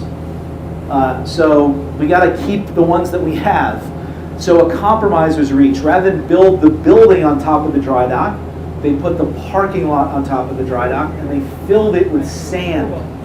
So it could be reactivated in the future if necessary. And actually, if you go to the IKEA, you can stand in the parking lot and you'll see a big rectangle painted in the parking lot, and that represents where the dry dock is underneath the ground. To our right, you can see on the shore, directly to our right, a maroon-colored barge that has the number 79 written on it. It's a little hard to see because it's low tide, but that is a really cool institution. That is the Waterfront Museum, or the Waterfront Barge Museum. It was started by a guy named David Sharps, who's an artist and performer, and he bought a barge 40 years ago just to live on it, and then he turned it into a museum. He still lives on it. He raised his 2 kids on it, but now it's a really great museum about the history of the working waterfront, especially here in Red Hook, Brooklyn, which is this neighborhood to our right. Also give a little shout out, starting next week, June 6th, they're doing a run of a play. The barge is also a performance space. It's called The Hook, and it is a play based on an unfinished screenplay by Arthur Miller. He wrote a screenplay about the murder of a labor activist in 1939 named Pete Panto. Pete was trying to organize longshoremen against the mob, which controlled the longshoremen's union at the time. Arthur Miller started working on the screenplay. He took it to the studio, and they wanted him to put a lot more anti-communist rhetoric into it, and he refused. And so he just put it in a drawer. And so this theater company called Brave New World has turned that unfinished screenplay into stage production. And so it's going to be playing from June 6th to June 20th, if anyone's interested in going. But it's a very, very cool space in there. To our left, we have Governor's Island. Governor's Island is a long military history, dating all the way back to the 1700s. A series of were built on it. It remained an Army base up until 1966, when it was decommissioned and transferred to the Coast Guard. So this was a major Coast Guard base for about 30 years. And then in 1996, it became a city-owned park. Today, Governor's Island has a number of historic buildings that remain on it, but also they've redone a lot of the southern part of the island, which used to have some 1970s era Coast Guard barracks and things on it that were torn down. The whole island has been reimagined over the last century or so. It's about 3 times its original size. This entire flat area to our left is all fill that was built in the 19-teens using dirt from the construction of the New York City subway system. So all that dirt was excavated and dumped out here to expand Governor's Island. Today, Governor's Island is a park, so you can go visit it year-round, 7 days a week. It's only accessible by ferry. No one lives on the island, but there are people who come here every day, namely high school students. There is a New York City public high school on the island called the Harbor School, which has a focus on maritime education. And then in the future, it was just announced a couple of weeks ago that they're going to be building a climate research center on the island that's going to be operated by Stony Brook University, which is part of this State University of New York. So that is what we have to look forward to on the island. So they will preserve many of the historic buildings on the island. They'll also build some new ones as well.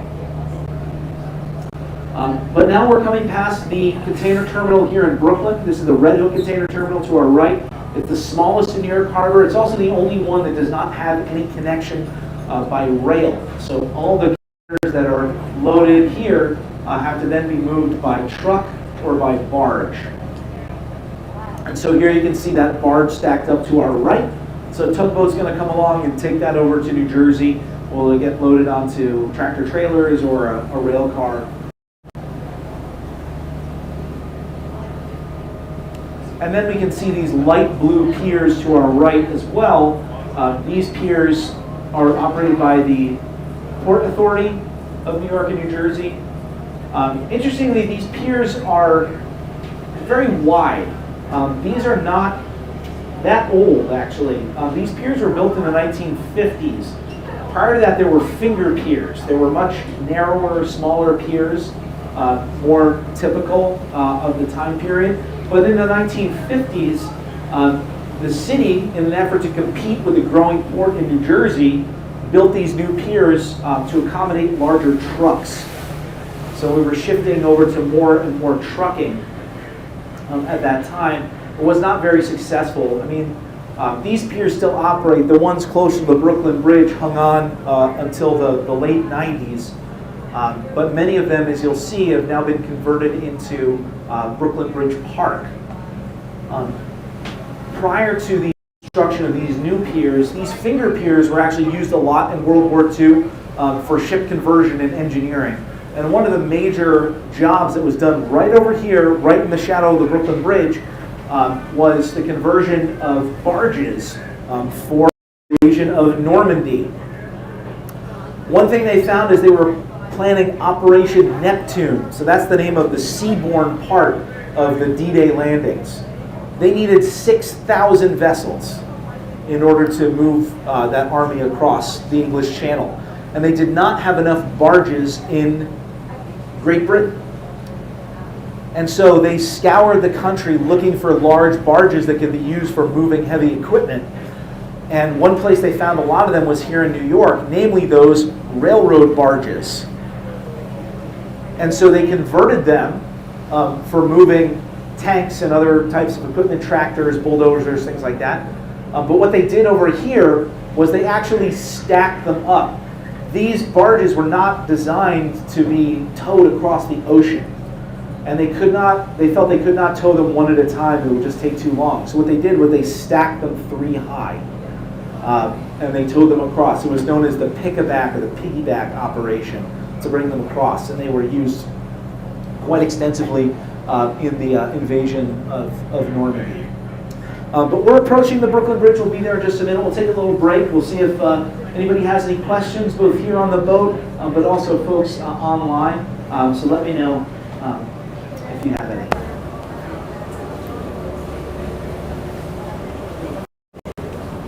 Also, feel free to ask any questions. I am loving the weather today. It's absolutely beautiful. And it's a great way to see New York City.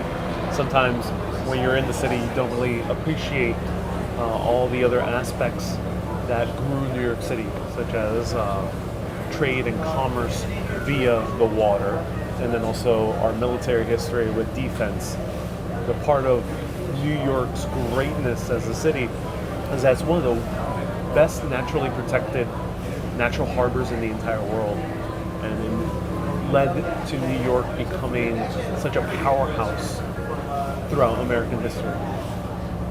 And Wendy says cocktails time. There is some great cocktails. There's a Negroni on here, which is great. So I'll show you the menu.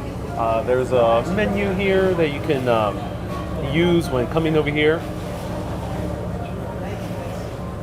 There's a variety of different beers, including cider. We have IPA, we have a lager. There's a few small bites, such as the cheese plate, hummus plate, shrimp cocktail, which is great. Salty sea snacks, okay, so some nuts. And then different cocktails, including espresso martini. Ooh, a Manhattan's Manhattan. I love that. And a Wendy's Negroni. Look at that, a Wendy's Negroni. We have Wendy tuning in right now, longtime viewer of Urbanist. And we have an Aperol Spritz and a Dark and Stormy. And you can scan for the full menu, which is awesome. Ask him if he participated in the Maritime Rescue Mission of September 11th. Okay, we'll do JMMCA. Thank you so much for tuning in. All right, let's ask him. If you have any other questions for Andrew, ask now.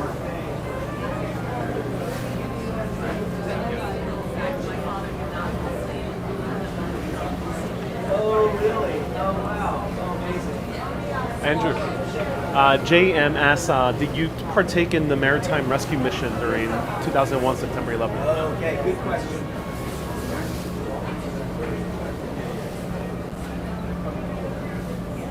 Pedro says, am I learning something new? Yes, I am. So as we come past Lower Manhattan, we had an interesting question online, which was, the question was actually, did I take part in the boat lift off of Manhattan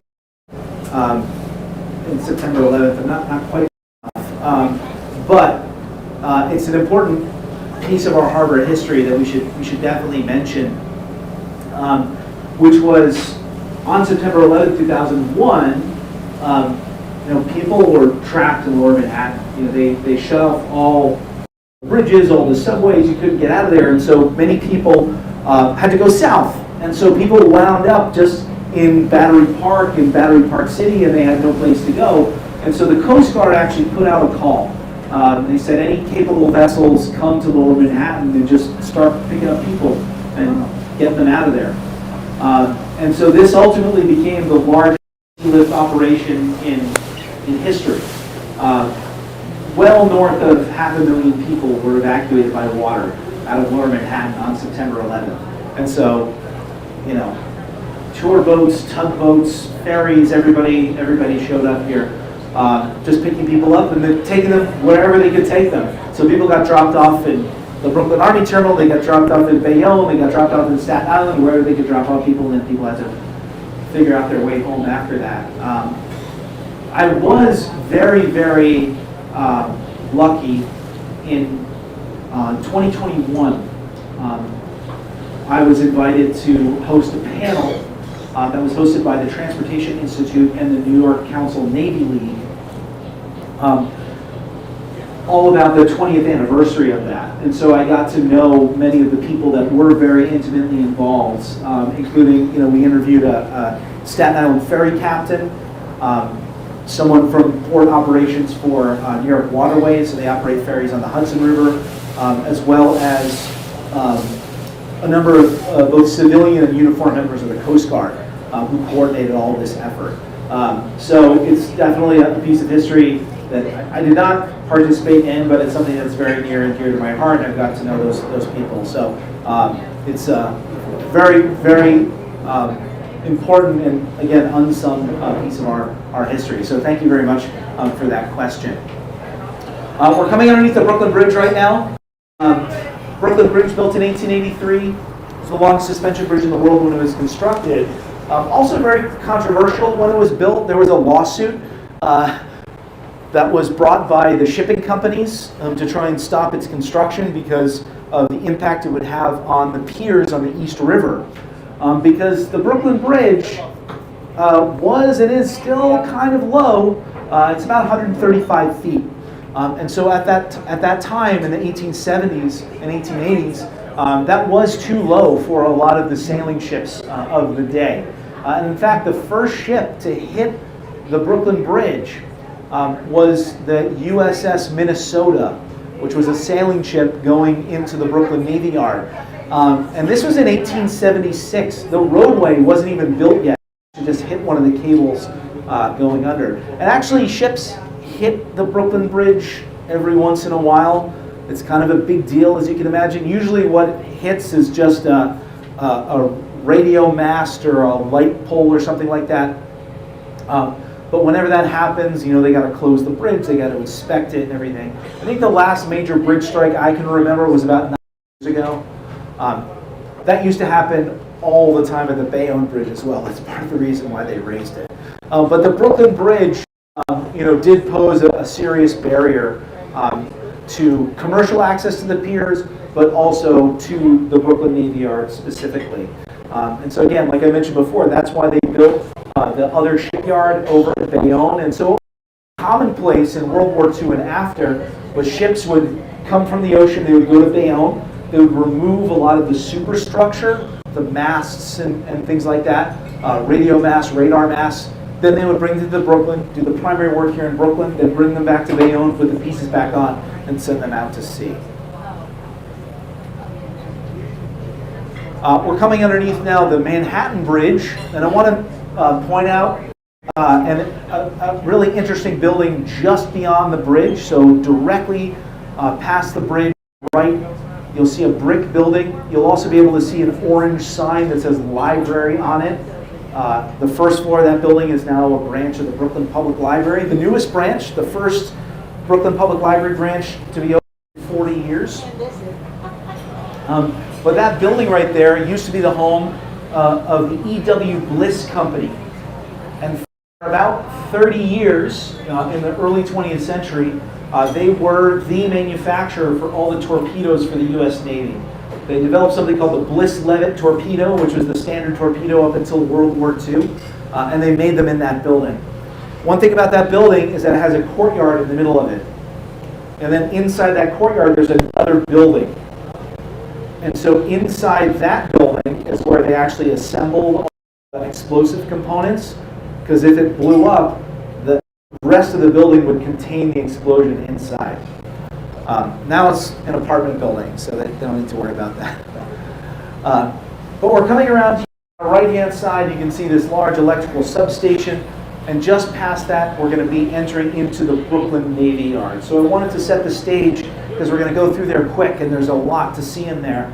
But the Brooklyn Navy Yard was established in 1801 as a federal shipbuilding and ship repair facility. So this is part of the original 6 shipyards built for the U.S. Navy in 1800 and 1801. They were in Portsmouth, New Hampshire, Boston, Philadelphia, Washington, D.C., Norfolk, Virginia, and then the 6th was established here in 1801 in Brooklyn. And so they really formed the backbone of the U.S. Navy for the next 150 years. At the peak in World War II, we had 18 publicly owned shipyards. Today we have 4. So the only ones that are remaining are in Norfolk, Virginia, Portsmouth, New Hampshire, Bremerton, Washington, and Pearl Harbor, Hawaii. And so all of those shipyards just do repair work. Historically, the Brooklyn Navy Yard did build a fair number of ships, but its primary role was repair. And that was certainly the case during World War II as well. At its peak of operations in World War II, it employed over 70,000 people. It had 5 annexes across Brooklyn, Queens, and Bayonne. And in a 4-year period of World War II, it repaired more than 5,000 vessels. And so it got the nickname as the Can-Do Yard. It was known as a yard that could repair ships that were considered too far gone because they had such a skilled shipbuilding workforce here. But they also built a number of very, very significant ships that were built actually right about here, where we're going to pull up here. Just past this power station on the right, you're going to see a concrete structure with these domes on it. This is now a wastewater treatment plant, but what used to be here was the launchways. So this was basically a big ramp where they launched ships from. In 1915, right on this spot, they launched a ship called the USS Arizona. That ship was, of course, sunk at Pearl Harbor on December 7, 1941, with the loss of 1,177 sailors aboard. Almost half of all of the American service members killed in the attack on Pearl Harbor were on board this one ship. On this same spot, in January 1944, we launched the USS Missouri.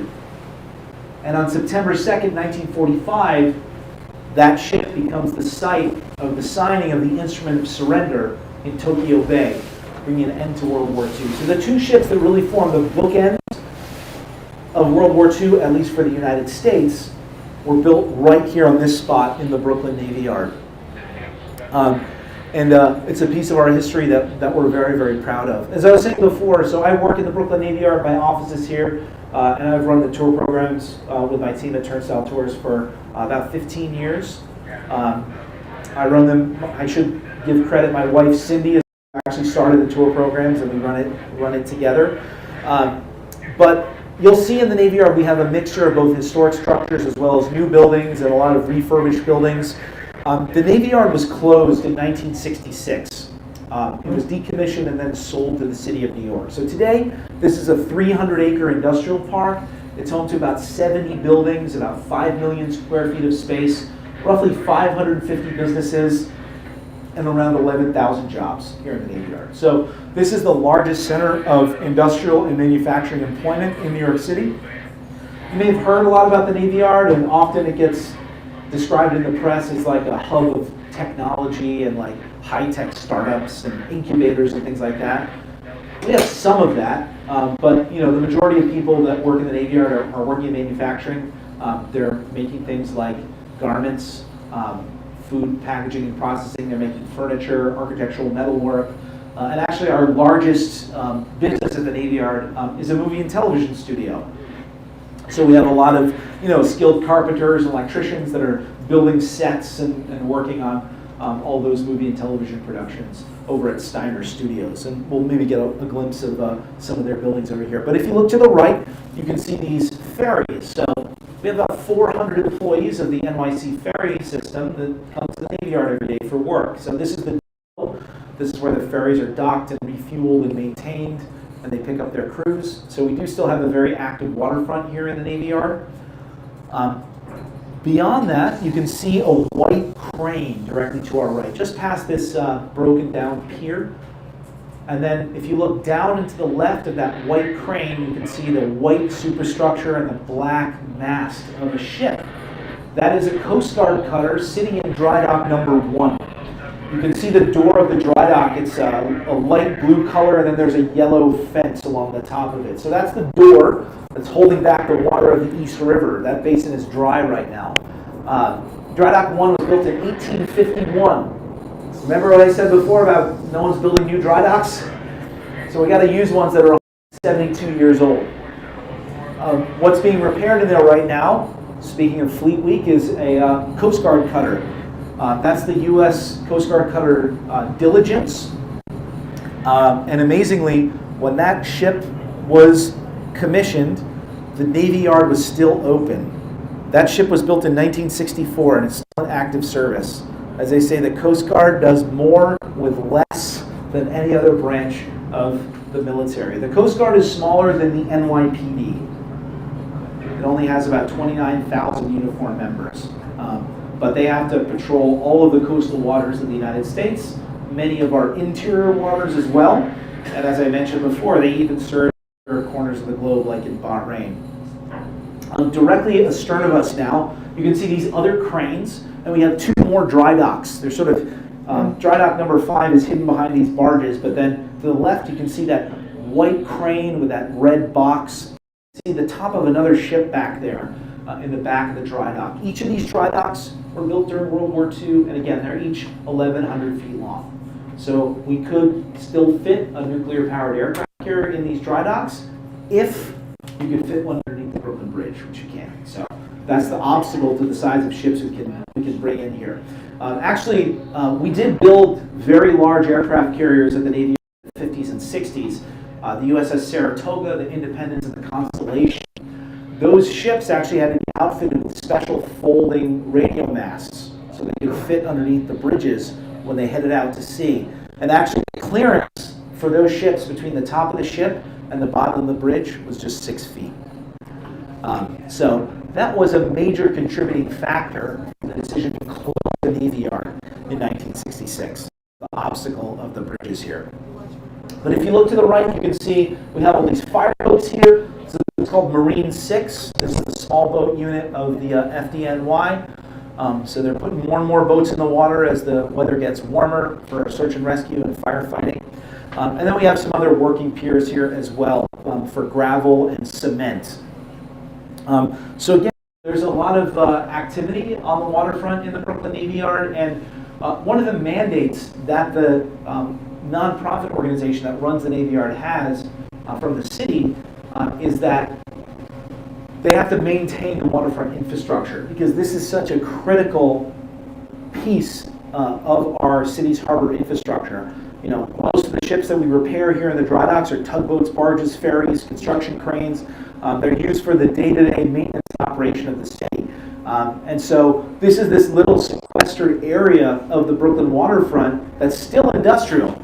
Look to the north in Williamsburg, and you see luxury apartment towers as far as you can see.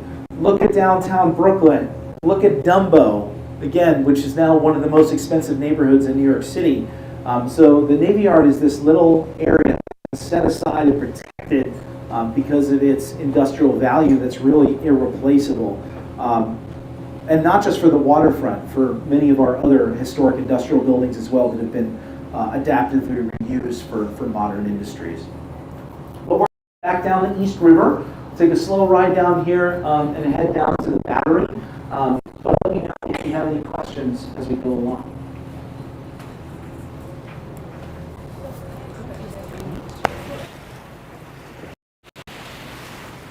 Hello, Scott. Scott, right now we are at the Manhattan 2 and we're enjoying a tour of the military industrial history of the New York Harbor, mostly from right now both Brooklyn Navy Yard and earlier we were at Bayonne. So let us know where you're watching from. My name is Ariel. The tour guide today is Andrew Gustafson of Turnstile Tours, and his specialty right now is the Brooklyn Navy Yard, which we're passing through right now. If you have any questions for him, feel free to ask. And if you have any general questions about New York City, feel free to ask me. I explore cities all around the world and extensively covered New York as well and its history.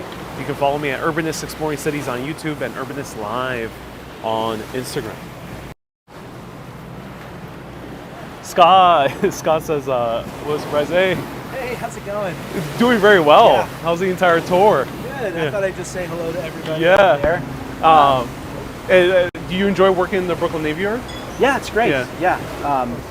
You know, it's so much history there, but I really love the community of people in the yard. So we've gotten to know, so many of the other tenants and the folks that work at the Brooklyn Navy Yard Development Corporation are great partners and friends. And it's just like an interesting place to work every day. There's always something new happening and changing. So, yeah, I love it. Exactly. Yeah. And are there any remains of the Revolutionary War history? No. Because that was Wallabout Bay. Yeah, so Wallabout Bay was the site of the prison ships. So from about 1778 to 1783, the Wallabout Bay was used for staging prison ships for American prisoners of war. About 11,500 people died on board those prison ships, which is more Americans than died in all the battles of the Revolutionary War put together. Oh, wow. Now, those remains began to wash up on the shores of the Wallabout Bay, and so they were collected by local people. And just outside the gates of the Navy Yard, there was a monument erected in 1808, the Prison Ship Martyrs Memorial. That was then moved to Fort Greene Park, which is where it is today. And so the current monument is there, was built in 1908, and that's the largest monument to the Revolutionary War in the United States. But it does have a crypt underneath it, and there are 13 tombs to represent the 13 colonies. But yeah, so that's the main Revolutionary War, adjacent site. Within the Navy Yard, though, I mean, there's been so much construction and fill done over the last 220 years. Right. But over the course of that history, they definitely uncovered, remains and other artifacts from the Revolutionary War. There's just no longer any extant on site anymore. And Wendy, Scott, Gigi are saying you're doing an excellent job. You're thank you. A wealth of knowledge. That's very nice. And they're very surprised at how you know everything by memory. Oh, thanks. Yeah, it's just practice. Yeah. I've been doing it for a long time. But Oh, that's wonderful. Yeah, cool. Well, thanks so much, folks, and we'll be back on the mic in just a couple of minutes. Okay, very cool. Okay, so if you have any remaining questions for Andrew, I'll hail him as he's still on break and answer questions for other folks. Otherwise, right now we are looking at the beautiful tip of Manhattan, downtown. We see the Freedom Tower. Well, Freedom Tower is a colloquial name because the official name is One World Trade Center. However, us New Yorkers, we tend to call it the Freedom Tower. It just stuck. Right here we have the Brooklyn Bridge, built in 1883. As Andrew was mentioning, is actually pretty low for a lot of standard ships out there, including most of our military ships. This is where New York City grew post-colonization of the Dutch, starting with New Amsterdam. And right here we have some of the oldest parts of New York City, which is the South Street Seaport. That will take you back to old New York between the Revolutionary War to about the mid-1800s. Very fascinating place to visit and walk around. Pier 17 is now a completely new, redone pier, full of restaurants. There's a rooftop bar and venue up there. Hello, Teresa. Hello, Lorraine Ariel. Ludo says, whoa, wonderful view. Teresa says, I gotta get on this classic harbor line. You do. So I just want to pick it up here on the right here for just a quick second as we come by the South Street Seaport, where we can see another lightship there, and you can see the writing Ambrose on the side of it. This has 2 masts there. And so this was parked out in the Ambrose Channel. The Ambrose Channel, as I said, is the main navigation channel coming into New York Harbor. It was dredged in the early 20th century, and it was the brainchild of a guy named Wolf Ambrose. He was an Irish immigrant and one of the great civil engineers of New York. He developed much of the Brooklyn waterfront in the 1900s, and he actually lobbied for many, many years to have the channel deepened in the 20th century as ships were getting larger and larger, and it was getting more difficult to navigate into New York Harbor. As I mentioned before, New York Harbor is naturally not all that deep. We get massive amounts of silting that come out from the Hudson River, and so it has to be perpetually dredged. So Ambrose had this idea to dredge it all the way out to the open Atlantic Ocean so that we would have this very, very large channel and New York Harbor could remain competitive. And actually, as a result of one of his lobbying trips to Washington, D.C., he contracted yellow fever while in Washington, D.C. lobbying Congress and died shortly thereafter. But the channel was ultimately built and named in his honor. Wow, that's fascinating. Another thing about the South Street Seaport, you can see that tall ship with those 3 masts. That's really the star attraction of the South Street Seaport. That's the Waver Tree, which was a cargo sailing ship. You can visit all of the historic vessels of the South Street Seaport, including the Ambrose and the Waver Tree, but hopefully later this year, I think they say before the end of 2023, they will reopen at least a portion of galleries, which have been closed since Hurricane Sandy.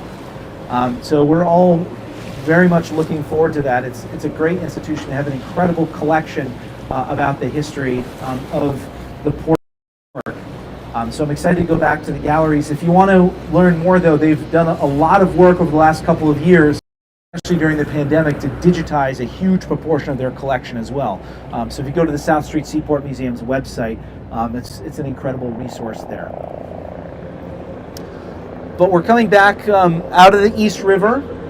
We'll let this ferry come by, and then we're going to go past the Battery Maritime Building, which is that greenish colored ferry building with the 3 slips. We'll go past the Staten Island ferry, and then we're going to come in close to the Battery, the very southern tip of Manhattan, and take a look at some of the World War II monuments that are there.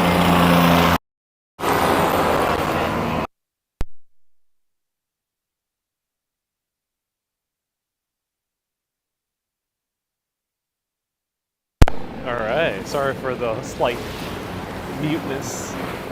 All right, so now we're approaching the ferry stops. The ferry terminals for both the Staten Island ferry, which is the modern building right down there, and then the green one is where you can embark over to Governor's Island, which is just across here.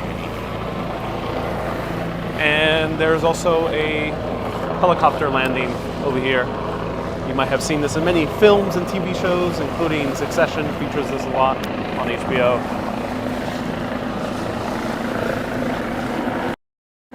The heliport. What days and times do the cruise run? Gary, great question. They're all around the season. They're tours, so you can go Classic Harbor Line right over here. Meg could put a little bit more information in the comments, but classicharborline.com, or go to the Instagram, learn more. And they're all throughout the year. They have cruises morning. I've seen cruises during the middle of the day, and I think there's a few night cruises, including like a jazz cruise as well. And there's like a few dinner cruises, if I'm correct.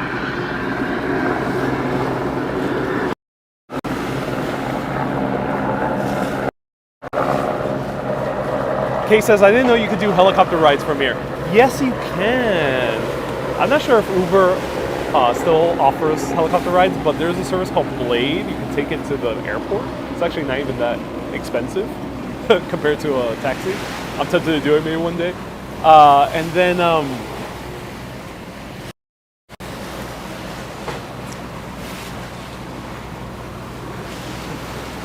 yeah, I've never done a helicopter ride, but however, if you want to do the tourist helicopter rides, they're a little bit further out in New Jersey. I run Urbanist Exploring Cities. If you are not a viewer of my show, we have a lot of people tuning in right now, 140 people. Slam that like button because we're going to go live all throughout June, all the way to a final extravaganza during July 4th, where we're going to see the Macy's fireworks show up close and personal. Oh yeah, stay tuned for that.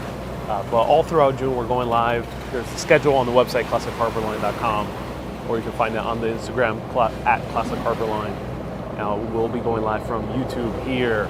I have my own channel, Urbanist Exploring Cities. I've explored upwards of, I think, 30 to 40 cities all around North America and Western Europe so far. And eventually I'll be showing other places in Asia and South America. If you want to see more of my videos, you can go to Urbanist Exploring Cities and Urbanist Live. Maybe ask the guide about water quality. Yes, that's fine. All right. Pick it up right here. How about for a water quality? Ask Ludo. All right, we had a question. I'm going to get to that in just a second. But if we look directly to the right, you can see a Coast Guard building in the battery. The Coast Guard Memorial is also right behind that.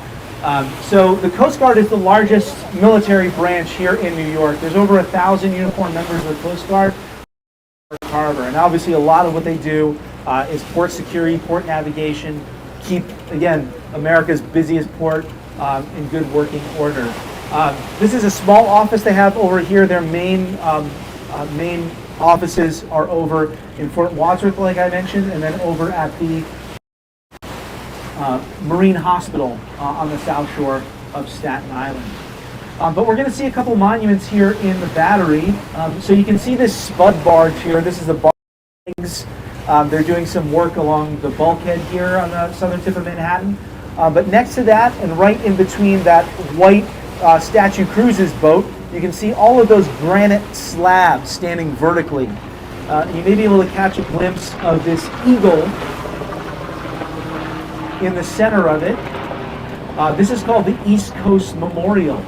So this is a memorial to the 13,000 Americans killed in defense of New York, of America's sea frontier. So it's basically anyone who was killed west of a line that runs about the midpoint of the Atlantic Ocean. And it was quite common, actually, for many convoys that was around the spot where they would hand them off. So American Navy ships would escort them halfway out across the Atlantic Ocean, and then Royal Navy ships would pick them up and take them the rest of the way. So the East Coast Memorial, there you can see that eagle statue right there, was dedicated in 1963. It was actually dedicated by President Kennedy, one of his last visits to New York before he was assassinated. Members of all branches that are represented on this memorial here. You can see that American flag flying right there. That is Castle Clinton, which was a coastal defense fort in the water. So it was a little island, and you can see the rest of the island of Manhattan has grown and subsumed all the way around Castle Clinton. So this guarded the entrance both to the Hudson River as well as to the East River. And if you look to the left off at about 7 o'clock, you can see another round 3-leveled fort over there. That's Williams. built in 1811. So Castle Clinton and Castle Williams worked together to guard the entrance to the East River and protect the Navy Yard. Castle Clinton, of course, is where you get your tickets to go on the Statue of Liberty, Ellis Island. If anyone tries to sell you tickets in Battery Park who is not in Castle Clinton, do not buy them. They will not take you to the Statue of Liberty.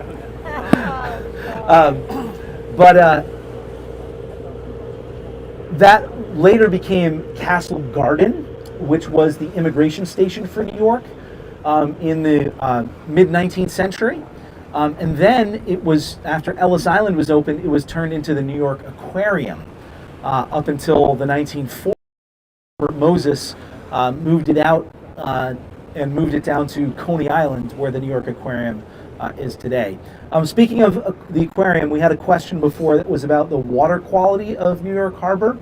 The water quality of New York has gotten remarkably better over the last 50 years, and that's thanks to the Clean Water Act. The standard for the Clean Water Act is to make America's waters swimmable, fishable, and boatable. And we definitely meet that standard most of the time in the harbor. There's actually something called the Interstate Environmental Commission, which is based over in the Brooklyn Army Terminal. And they're the local agency that does all of the water quality here in New York Harbor. You know, when we get into the Hudson River, we have some challenges with legacy environmental pollution, especially as you go further up the river with PCBs from but generally the water is pretty clean. I want to point out one more monument directly to our right. You can see this thing with the clock tower on it, but to the right of it, you can see a little pier, and you may be able to see this triangle sticking up an angle, and you can see two bronze figures standing on the pier. There's also a couple umbrellas right next to them. It's a little hard to see through the trees, but that right there is called the Merchant Mariners Memorial, and that is dedicated to the 9,000 Americans in the service of the Merchant Marine in World War II. So the Merchant Marine, these are civilian mariners. They're operating civilian and some ships, but they are really the backbone, or were the backbone of the supply chain, stretching all around the world for America's fight in World War II. The Merchant Marine received fire from the enemy. They were attacked by submarines and surface raiders, and in both especially the Atlantic and somewhat in the Pacific. And they returned fire to the enemy. They had guns on board, and although the guns were largely operated by the armed guard, in most cases that armed guard crew was too small to fully operate the guns. And so those civilian merchant mariners had to contribute as well. The Merchant Marine suffered the highest rate of casualty of any branch of the armed forces in World War II. There was a larger proportion of merchant mariners killed than the U.S. Army, the Navy, the Army Air Corps, the Coast Guard, or the Marine Corps. Now, when you were in the Merchant Marine, you were exempt from the draft. However, it was different than the other armed forces because you were only exempt from the draft when you were on a ship. If you were off a ship for more than 30 days, you could be drafted. Now, many sailors wound up off a ship for more than 30 days because their ship was sunk from underneath them. As soon as they hit the water, the clock started. Many of them wound up in POW camps. And what happened to them when they got back here, got back to the U.S.? They had missed their draft notices and they were arrested and thrown in jail for being draft dodgers.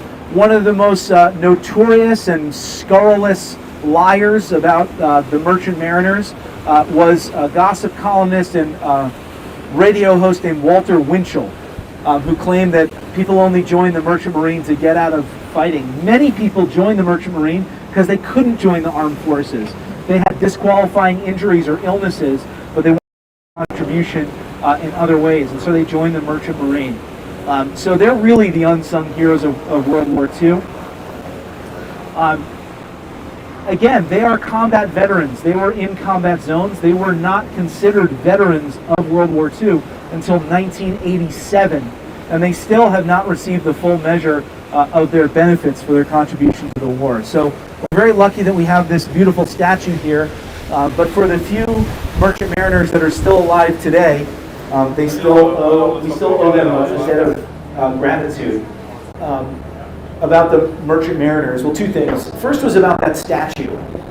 That statue is actually based on a real photo. That photo was taken by a U-boat that sunk a tanker, an oil tanker called the SS Muskogee. It was sunk in March of 1942, about 250 miles north of Bermuda. The submarine surfaced. They found 7 men clinging to a raft. They interviewed and took a picture, sent them adrift, and those 7 men were never seen again. That submarine that sunk the SS Muskogee was U-123. That was the same submarine that was right outside New York Harbor in January of 1942. The commander was a guy named Reinhard Hartigan. He died in 2018. He was 105 years old. He was the last surviving German U-boat commander of World War II.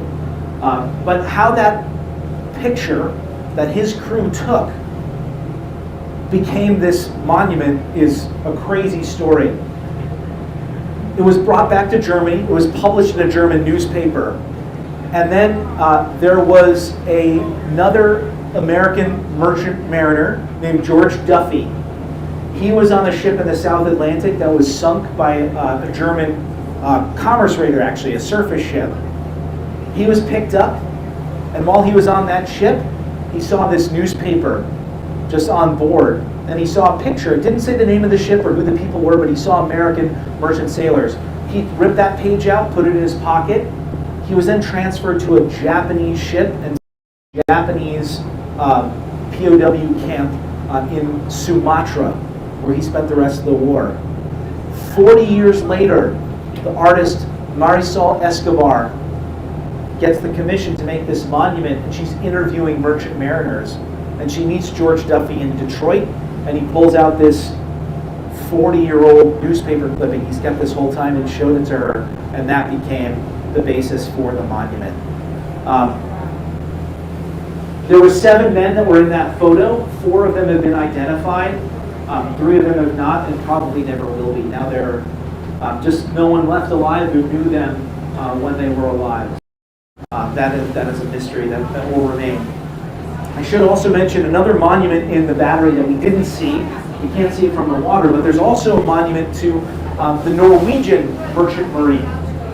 4,000 Norwegian merchant sailors died in World War II, moving supplies for the Allies.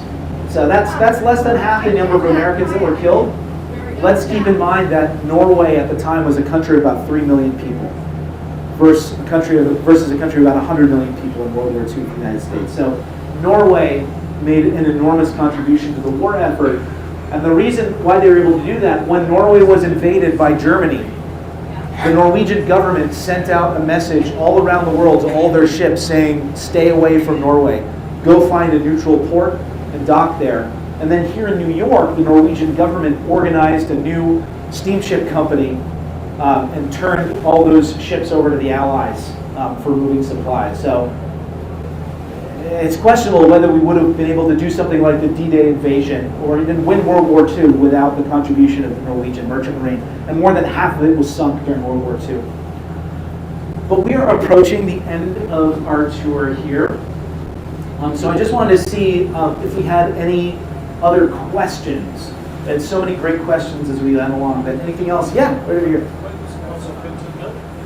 When was Castle Clinton built? So there has been a structure in that area, a fort in that area going back to the 1620s. But the structure that's there was built in the 1810s. Yeah. Yeah. Did any World War II infrastructure happen inside the harbor? What do you mean? Were there any forts or any?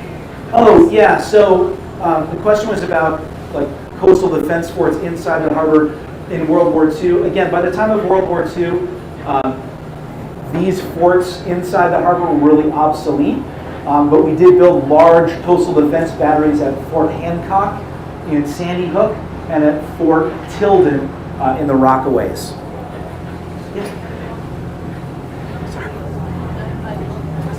Something you didn't mention, but when we go by Brooklyn Navy, I saw the Degal greenhouse. Yeah. What is that? It's an event space. Yeah. And Degal, do you know who he is? Yeah, Baldev Dugal. It's a photo printing company. Yeah. Oh yeah. So we had a question here. The miracle on the Hudson. I always get this question when we're on the Hudson River. So that plane touched down in the river at about Pier 90. So that's 50th Street. So about 30 blocks north of where we are now. Because the tide was going out, it actually drifted down to Battery Park City and the North Cove Marina. Interestingly, my wife was actually meeting with our accountant in the Empire State Building when that happened. And while she was in the meeting, it happened. And then she comes out of the meeting, and the secretary's like, "Oh my God, you won't believe what just happened." And she's like, "You could have told us that there was like a plane landing in the river." But so she could have seen it, but she missed it. And now that plane is actually, they've recovered the plane over there. The NTSB did everything they need to do with it. And now the plane is reassembled, and it's in the Charlotte International Airport at their aviation museum in North Carolina. Which is now, I think, called like the Sullenberger Aviation Museum.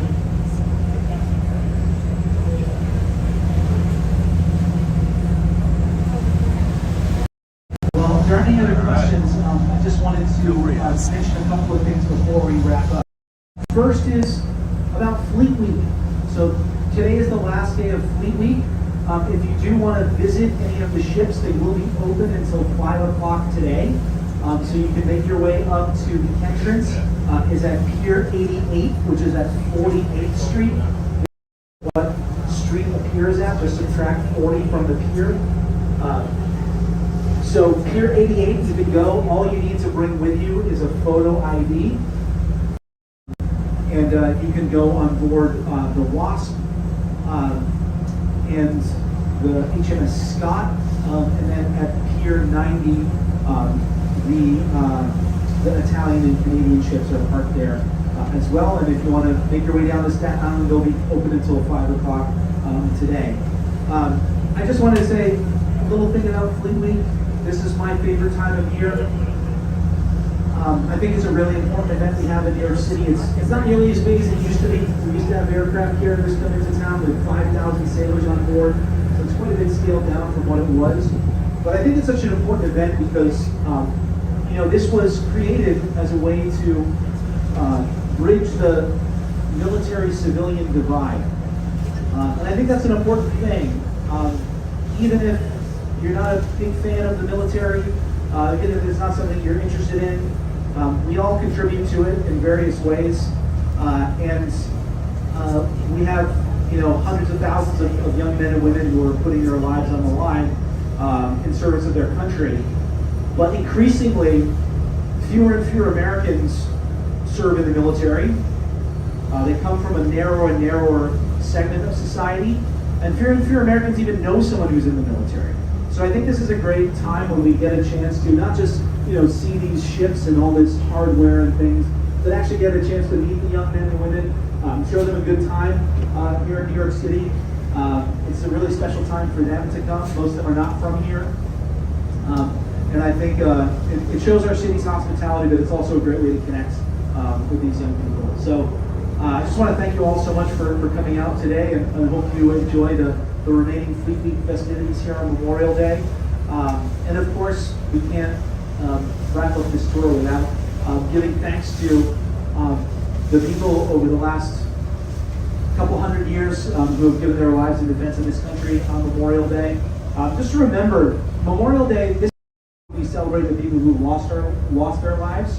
We have a separate holiday, which is for people who are still serving or people who are still alive, and that is Veterans Day.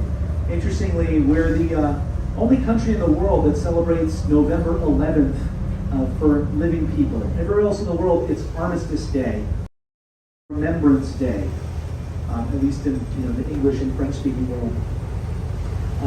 But the reason why we have Veterans Day, celebrating living veterans, is because we already had Memorial Day. This holiday was created in the week of the Civil War. And so we already had a day to honor our dead, and so we have Veterans Day to honor our living. We're going to be pulling into the dock in just a moment. So if everyone could just, if you're forward, please come inside and take your seats and just remain in your seats until we're fully tied up to the dock. Just so the crew can move around safely, and the boat does tend to rock a bit as we tie up.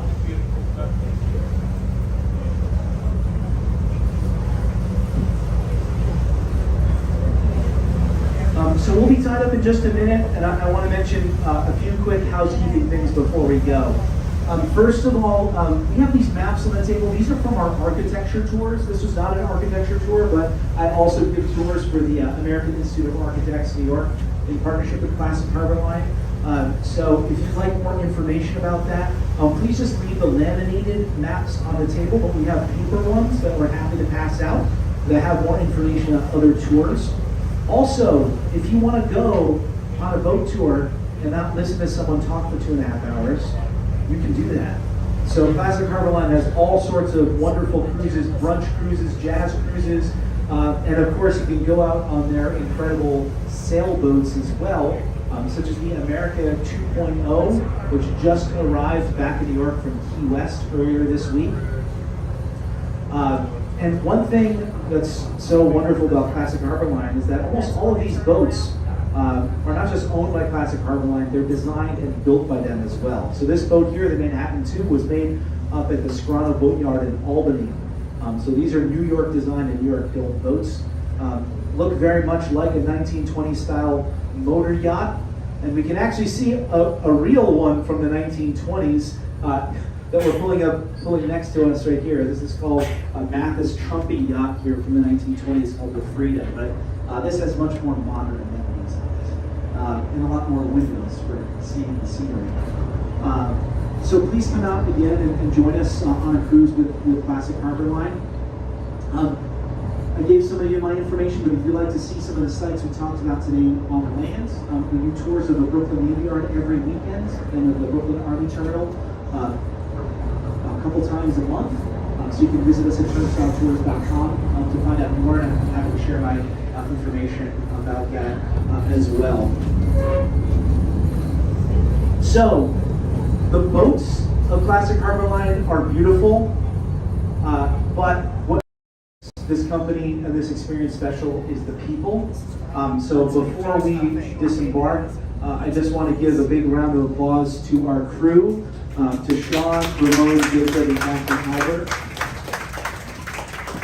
They did a great job serving everybody and keeping us safe. And we have a saying on the boat, which is that the wind and waves may tip the boat, but only you can tip the crew. So anything you can give is greatly appreciated. We will have a tip jar as you step off the boat here.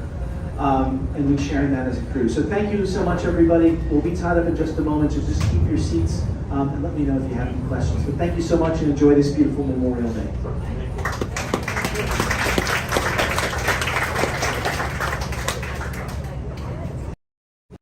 Everyone, thank you so much for tuning in. That was Andrew Gustafson of Turnstile Tours. He also does tours on Classic Harbor Line.